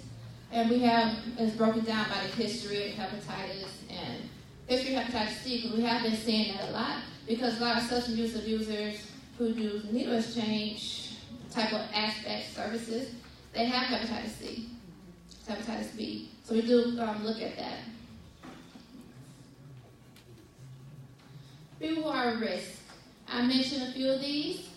Injection, non-injection drugs, homeless, incarcerated, persons who work with high-risk populations, like listed above. I don't work with them, but since I'm out in the community, I did get the hepatitis A vaccine. And that's fine.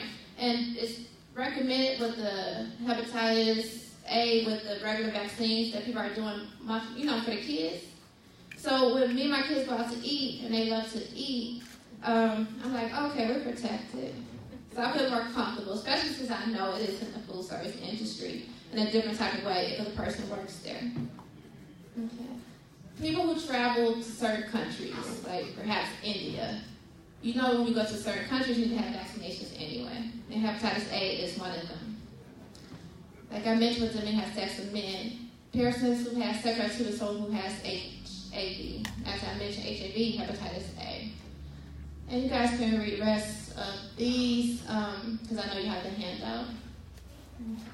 Next. The state of Michigan does have a hepatitis A outbreak website, so you all can see how the numbers change within different cities, within the whole state itself.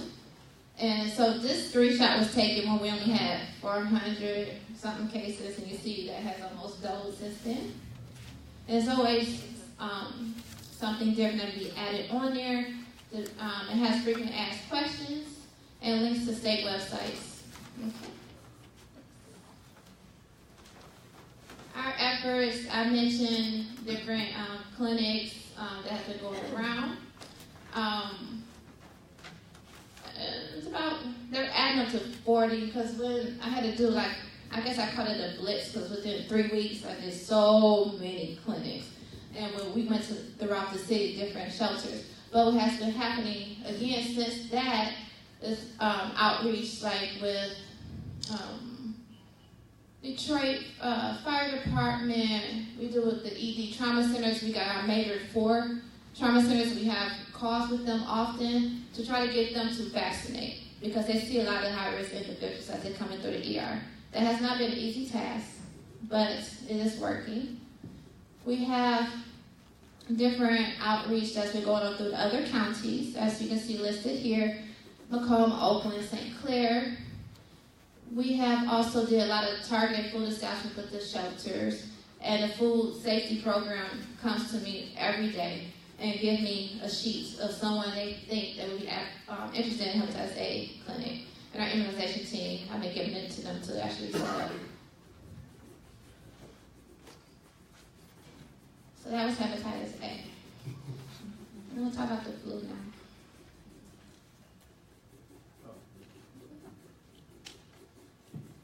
What is the flu? You all may know more about this than you do about the other virus I have talked about. But with the flu, it's a respiratory illness. As you know, like the nose, the throat, when you cough, when you sneeze. And that's how it can be transmitted, unlike the virus we just talked about. We haven't seen a predominant strain. You see there it says influenza A, H3N2. I actually look at the influenza A, they take over my weekends because I don't have much time to work with them during the week. So I just say, I'll just work 7 days a week, because I'm doing weekends, I'm hanging out with influenza and trying to see what's going on with that and look at all those cases. And I'm giving you numbers on this as well. They're mostly to spread the first 3 to 4 days following illness or the onset. Illness can appear 1 to 4 days after exposure. So if you was around someone that was sick, okay, hopefully you do not get it. If you do, you know it's like within a couple of days that perhaps you would show a sign that you have been transmitted that. Difference between influenza and the cold. Signs, symptoms. Okay.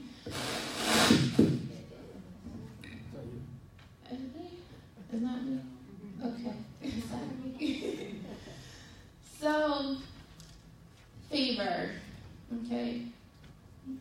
Mostly when influenza will show the fever, to have a fever with you just have a cold is rare. Aches, okay, usual.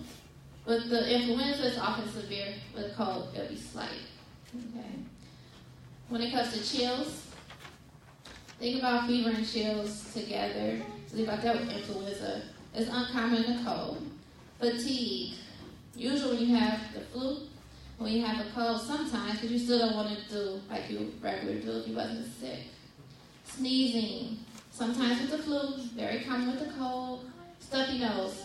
Very common with the cold, sometimes with the flu. And that's the same thing when it comes to the sore throat. Chest discomfort. Common with influenza, and it's cold. With the cold, it's mild to moderate. Like a hacking cough you see most of the time with the cold symptoms. And headache is very common with influenza, and it's rare when you have just a cold. United States flu statistics. This year, flu activity has been highest on record since we had the pandemic in 2009. Seniors 65 years or older have experienced more hospitalizations due to influenza than any other age group. Our older population, our seniors, they're very important. The CDC estimates that there are 9.2 to 35.6 million flu cases, with 142,710 being hospitalized and 12,000 to 56,000 deaths annually since 2010. When it comes to Detroit, I will say we did have 2 deaths, and it was in January. And there was different age groups. There wasn't pediatrics, babies, but it could be somewhere in their 40s and then somewhere in their 80s. Okay. And between 2017 and 2018, there have been 37 pediatric deaths nationally due to influenza, none of which occurred in Michigan.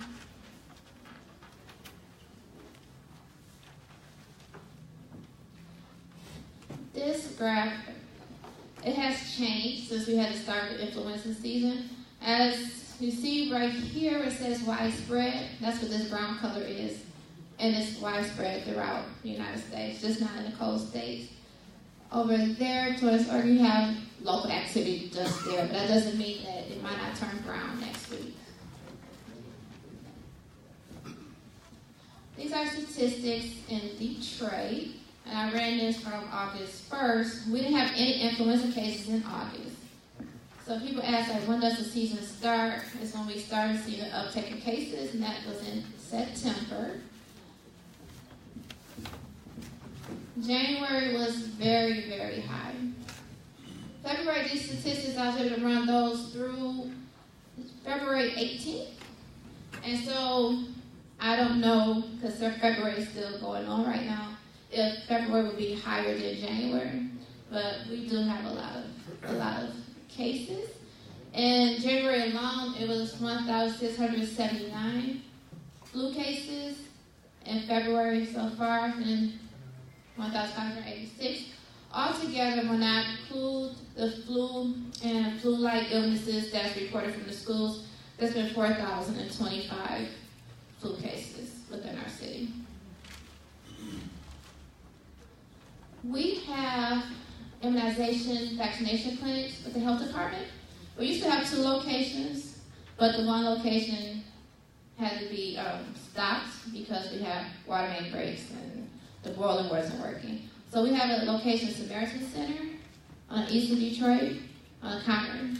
So we do have hours that varies when it comes to Monday, Tuesday, Thursday, and Friday. On Wednesdays, they're long from 9 to 6.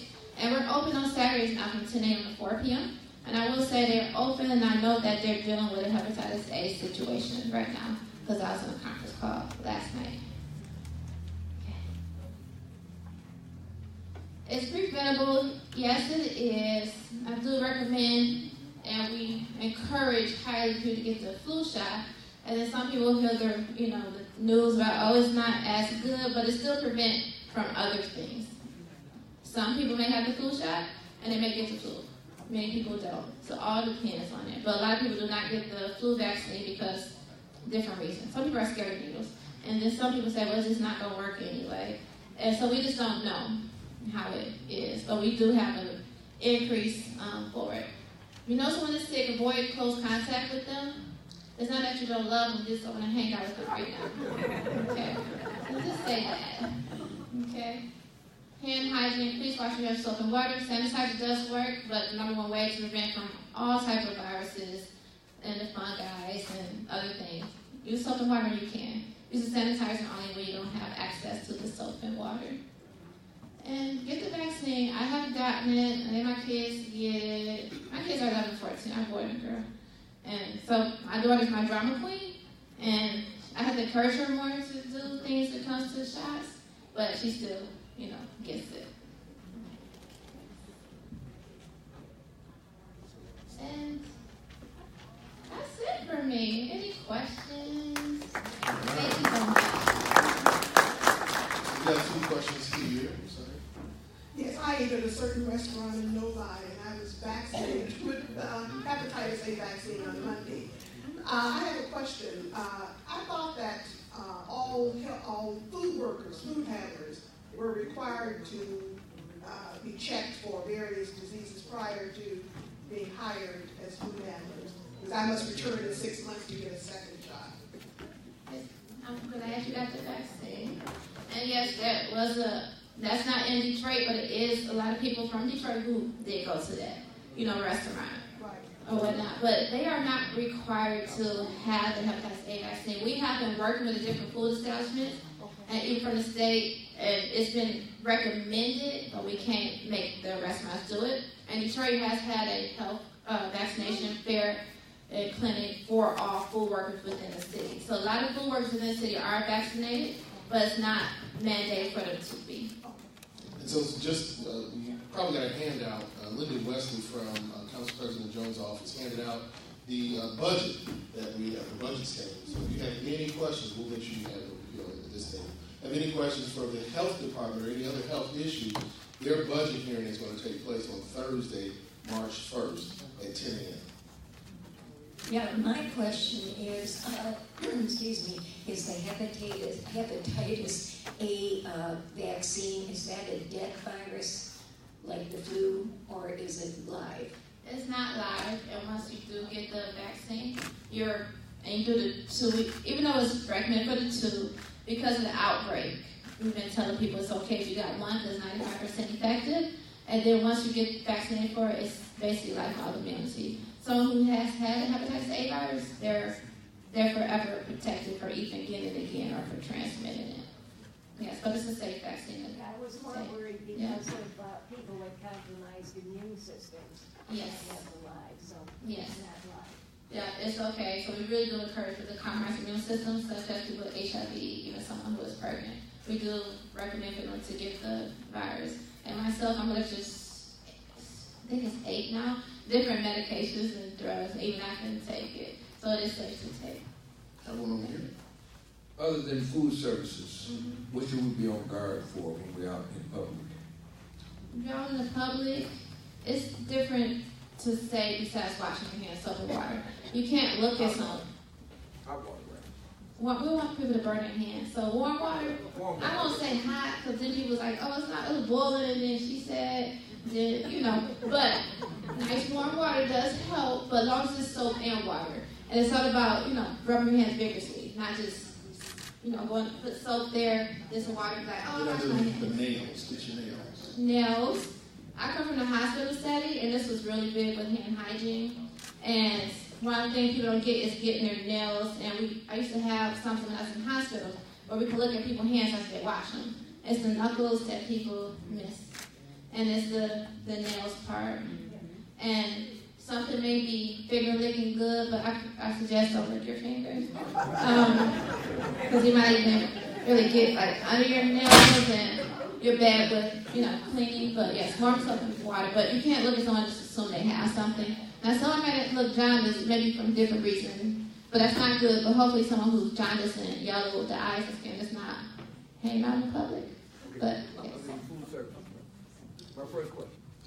Other than food service, it's not anything when it comes to it. If you work with the homeless individuals or work with any substance use abusers, then we do suggest, to get the vaccine. But otherwise, just going around, to different places, into stores, into buildings, into the malls, they're not at a high risk of transmitting the virus if someone has it there. Have one last one here. Yeah. If you've been exposed to the Hep A, how many shots are needed, and what is the length between your first shot and how many you need after that? The length between the shots is 6 months. But like I was mentioning when I was talking over it this way, that because of the outbreak status, the CDC gives us the vaccines and transmit them up here to us. We just tell people it's okay if they got one shot because it's 95% effective. But otherwise, with the 2 shots, it's just 2 within 6 months of each other. But yes, thank you. Now, Doc, I'll tell you this: you called yourself a cool nerd. I am. You're not only the cool nerd, but you're the calm cool nerd. You just gave us some stuff, right? Yeah. So I'm gonna tell you what's gonna happen. People are gonna take this information, they're gonna take it home because you're so cool and calm about it. What's the takeaways that they need to go out and really let their community know, and not just put this in the documents of file 13, if you know what I mean? Right, I do. What's the big takeaways? Takeaway is to get the vaccine. Okay, our immunization clinic, I mentioned where it is, in Samaritan Center. Wash your hands with soap and water. Clean the surfaces, because the reason why it's hard to get rid of this virus right now is because of environmental transmitting. And so clean bleach does work, and that's what we tell our food service places within Detroit. Clean with the bleach. Also, when you go out to, and main things like the bathrooms, okay? Because like I said, it's a fecal oil type of virus. That's like how it has to hang out.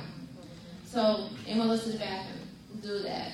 So when I know that someone has been in an office setting and they may have hepatitis A, okay, let's say they had a potluck, but they're not making the food for someone, but they may have shared the bathroom with someone. So make sure that building facilities knows to clean with the bleach.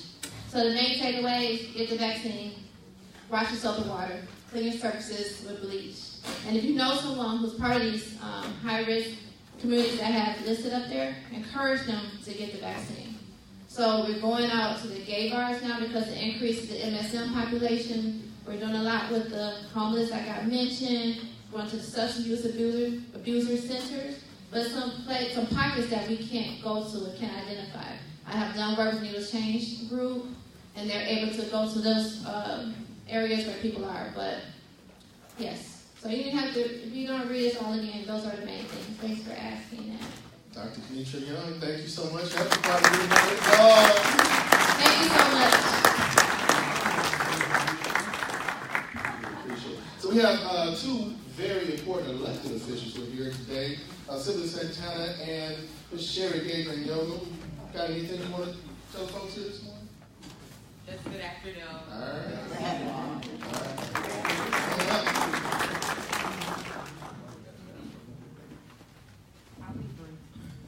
Hi, good afternoon, everyone. I represent Sylvia Santana. I just wanted to come and give you a couple updates. On Wednesday, we went and passed the road budget. It's $175 million, which is really a Band-Aid for the potholes that we're seeing out here on the roads today. But it is a drop in the right direction. Wayne County will receive about $6.6 million of those $175 million. So hopefully that money will go towards repairing some of the roads, and by us accelerating that budget amount, that helps for the workers to be able to do the work that is needed in the springtime and in the summer. So that is a positive. Secondly, I just had a couple of bills that came up in a committee last week. One which I feel is really important with the timing of what has happened in Parkside, Florida. The bill that I introduced is for mental health. And so our teachers are on the front lines of education, and they're with our students throughout the duration of the day. And I thought that it would be very important for our teachers to have the opportunity to take professional development training surrounding issues of mental health, depression, anxiety, and eating disorders, things of that nature. And so I wanted to make sure that we as a state adopt a model or either develop a model for mental health first aid. So that bill has passed out of committee, and so hopefully it will be on the floor here pretty soon. Lastly, How many of you all know people who have been impacted by driver's responsibility fees? Good.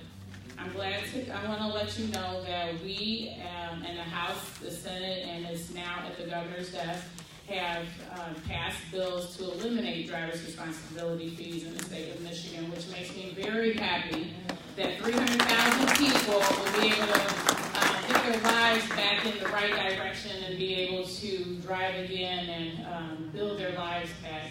It's in fact impacted so many people throughout our state, and we want to make sure those individuals are made whole. So those bills will go into effect once the governor signs them, and the final date of those fees that will be October of 2018. So I'm very happy that we were able to pass those bills, and I had a part of making sure that we got that to the governor. So thank you all. If there's anything you need, you can reach out to me if you're in my district, and I look forward to working with you and serving you always. God bless. Any questions? Oh, my contact information, absolutely. So at the State House, my number is 517-373-6990. And my cell phone number, if you'd like to reach me, is 313-936-0802.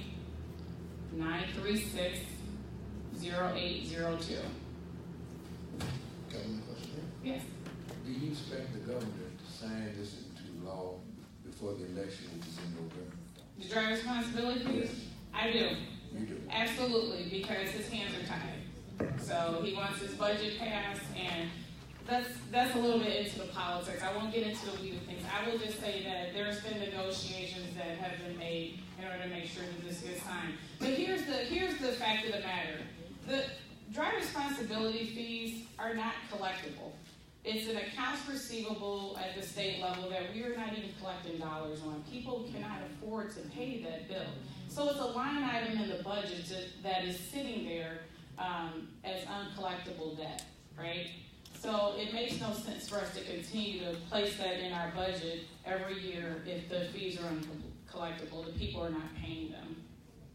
And personally, it was an attack on poor people, in my opinion. Are they penalized? I'm sorry? Are they penalized? Are they penalized for the fees? If they're not uncollectible, would they be penalized? I believe those fees are continuing to incur. That's why it makes no sense. It's an attack on poor people. And so if you can't collect that fee, why continue to try to put that in a person's, stress a person out even further by trying to collect these fees? These are debts on top of that. So if a person got a ticket for not having auto insurance, these are fees that were taxed on top of that ticket or what have you, that they were responsible for paying. So if it's $2,000 or $5,000 additional every couple of years, that's an additional cost to that individual. Why not just have them pay the ticket? And one last one here for you. One last. Yes. One more question is, what if they're already on payment plan? Mm-hmm. I mean, will that go away for the following year, or? Yeah, so those fees will be forgivable October 2018. Okay. Yes. And Rep, you'll be here afterwards, so if anyone has any questions. I will. Yes, right. I will. Thank you all. God bless. Thank you. We also, I mentioned earlier, this event that's going on right down the street, and we very rarely promote something that's happening at the same time as our meeting.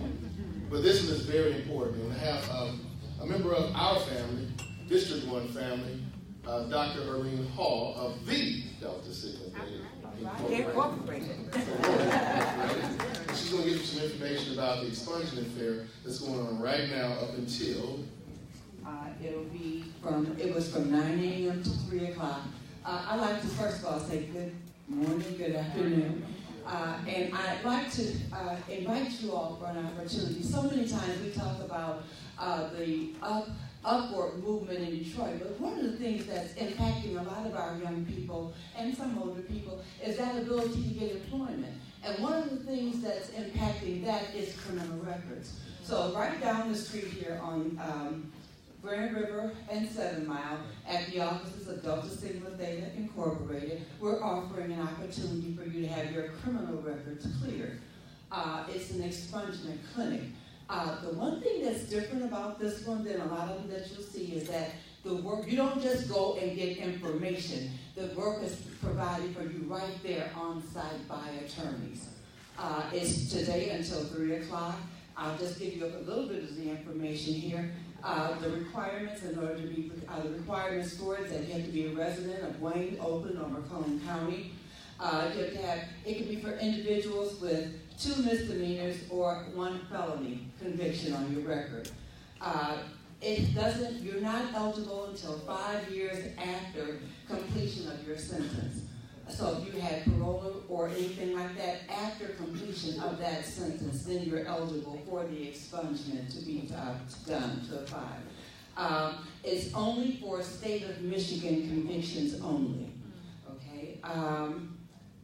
Items that cannot be expunged are DUIs. Okay, traffic convictions, those can't be expunged. Capital punishments, capital offenses, can't be expunged, or convictions for sexual criminal conduct cannot be expunged. So I encourage you, for anyone that you know, everybody deserves a second chance in life.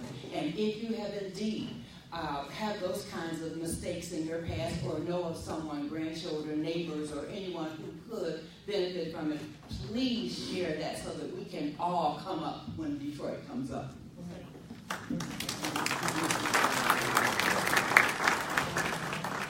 Thank you, Mama. That's it, my mother. We have a question before you sat down? Mama. It's Dr. Hall, Aaron.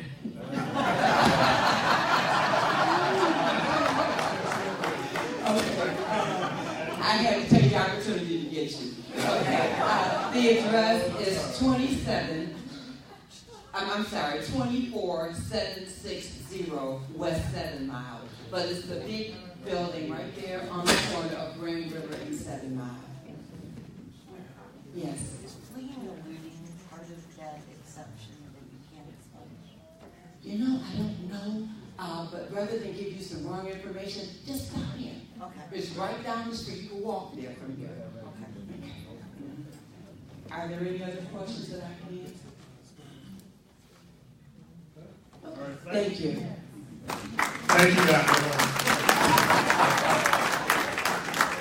So we have reached the portion of the program where we're going to field community announcements. If you do have an announcement for the community, please make your way to the stage right. A limit of 30 seconds, and we'll go ahead and wrap up. Your right or our right? So this is my left, your right, right? Your right. I got that right.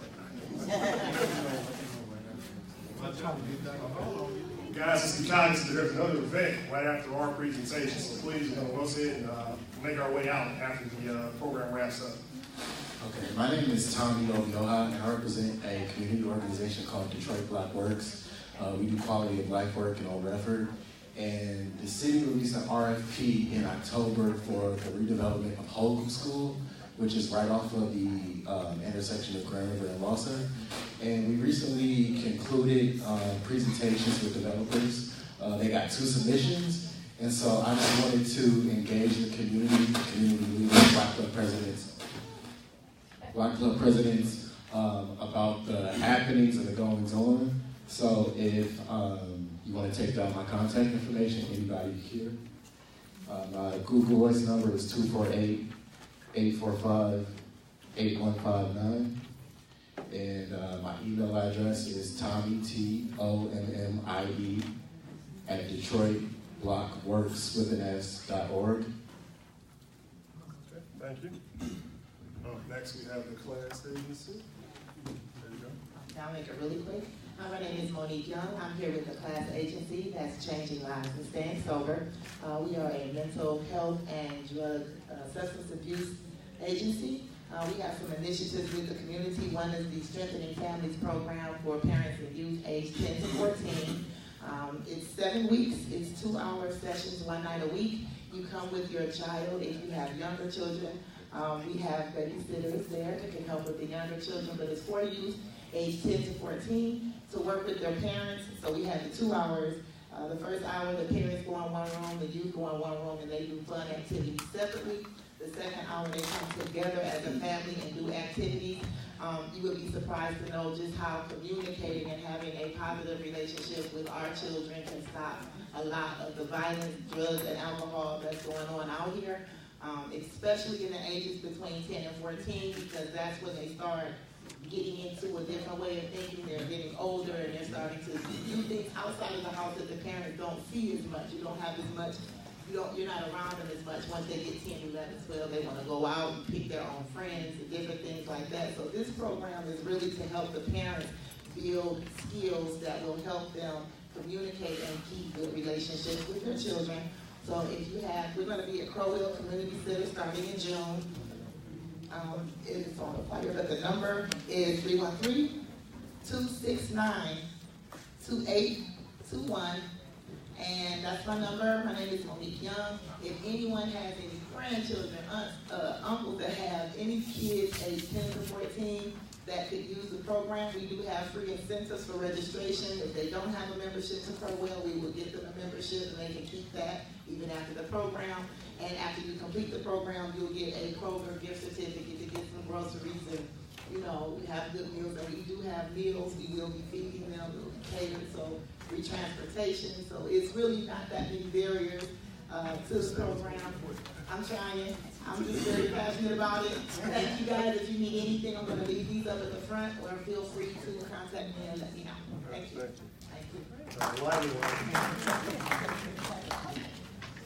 Good afternoon.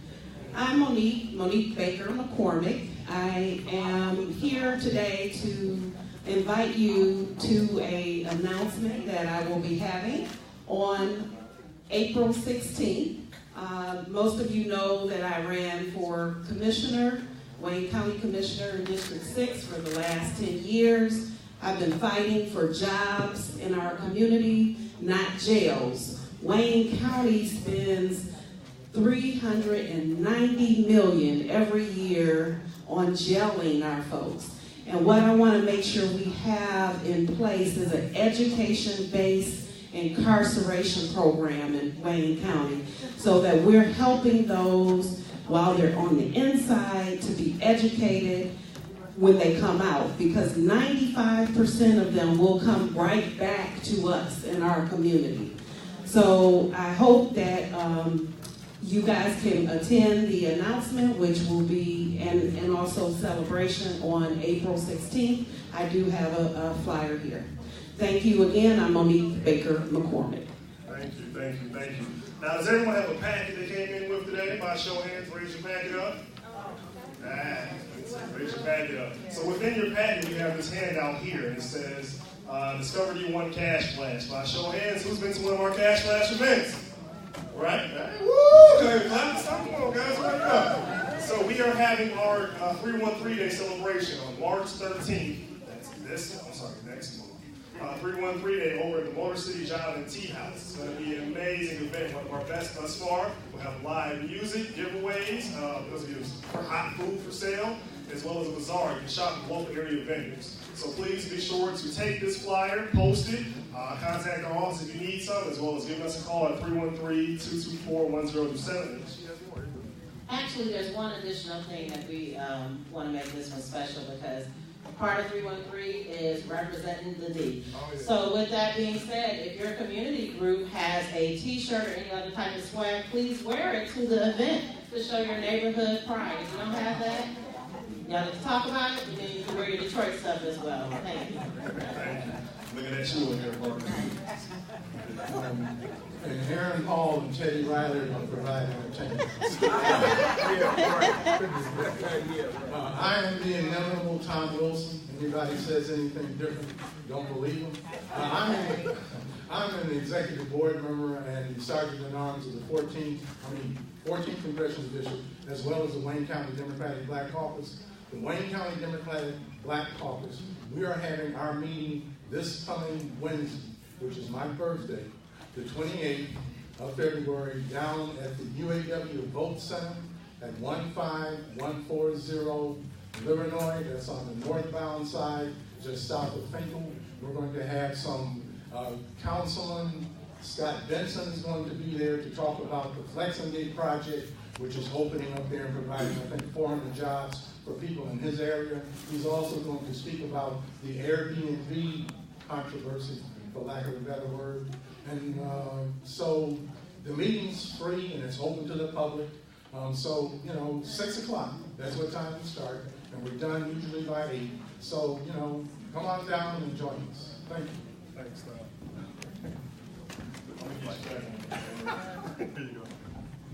My name is Ricky Spike, member of American Legion. Show of hands on the veterans we have here. We have one veteran here. Does your spouse know what your DD 214 is? The DD 214? Separation. So she has access to all the government benefits if something happens to you. I don't. I get calls like that. My spouse is in hospital, and we think he was in the service, but we need the DD 214. It would take 6 months to get the DD 214 to get your benefits. What is a DD 214? DD 214 is a discharge ticket. Honorable discharge under any reason, the government will now give you $800 for the headstone and also $3,000 toward the cost of the marriage. Student scholarships. I know the parents are interested in that. The American Legion has 4 programs for students, and all they have to have is a wartime parent, guardian, grandparent, and scholarships are available there through the American Legion. I will reach me, I will be out in the back. My telephone number, my cell number, 313-204-5313. All right, thank you. That's Greg Spite, everybody. Are there any more announcements you have? All right, well, I'd like to thank each and every one of you for coming out to our District 1 meeting. We will see you next month on the 4th Saturday, and we will be at Macedonia Church off the Southfield Freeway. So thank you for coming. Let's make our way outside so the group can clean up and give yourselves a round of applause.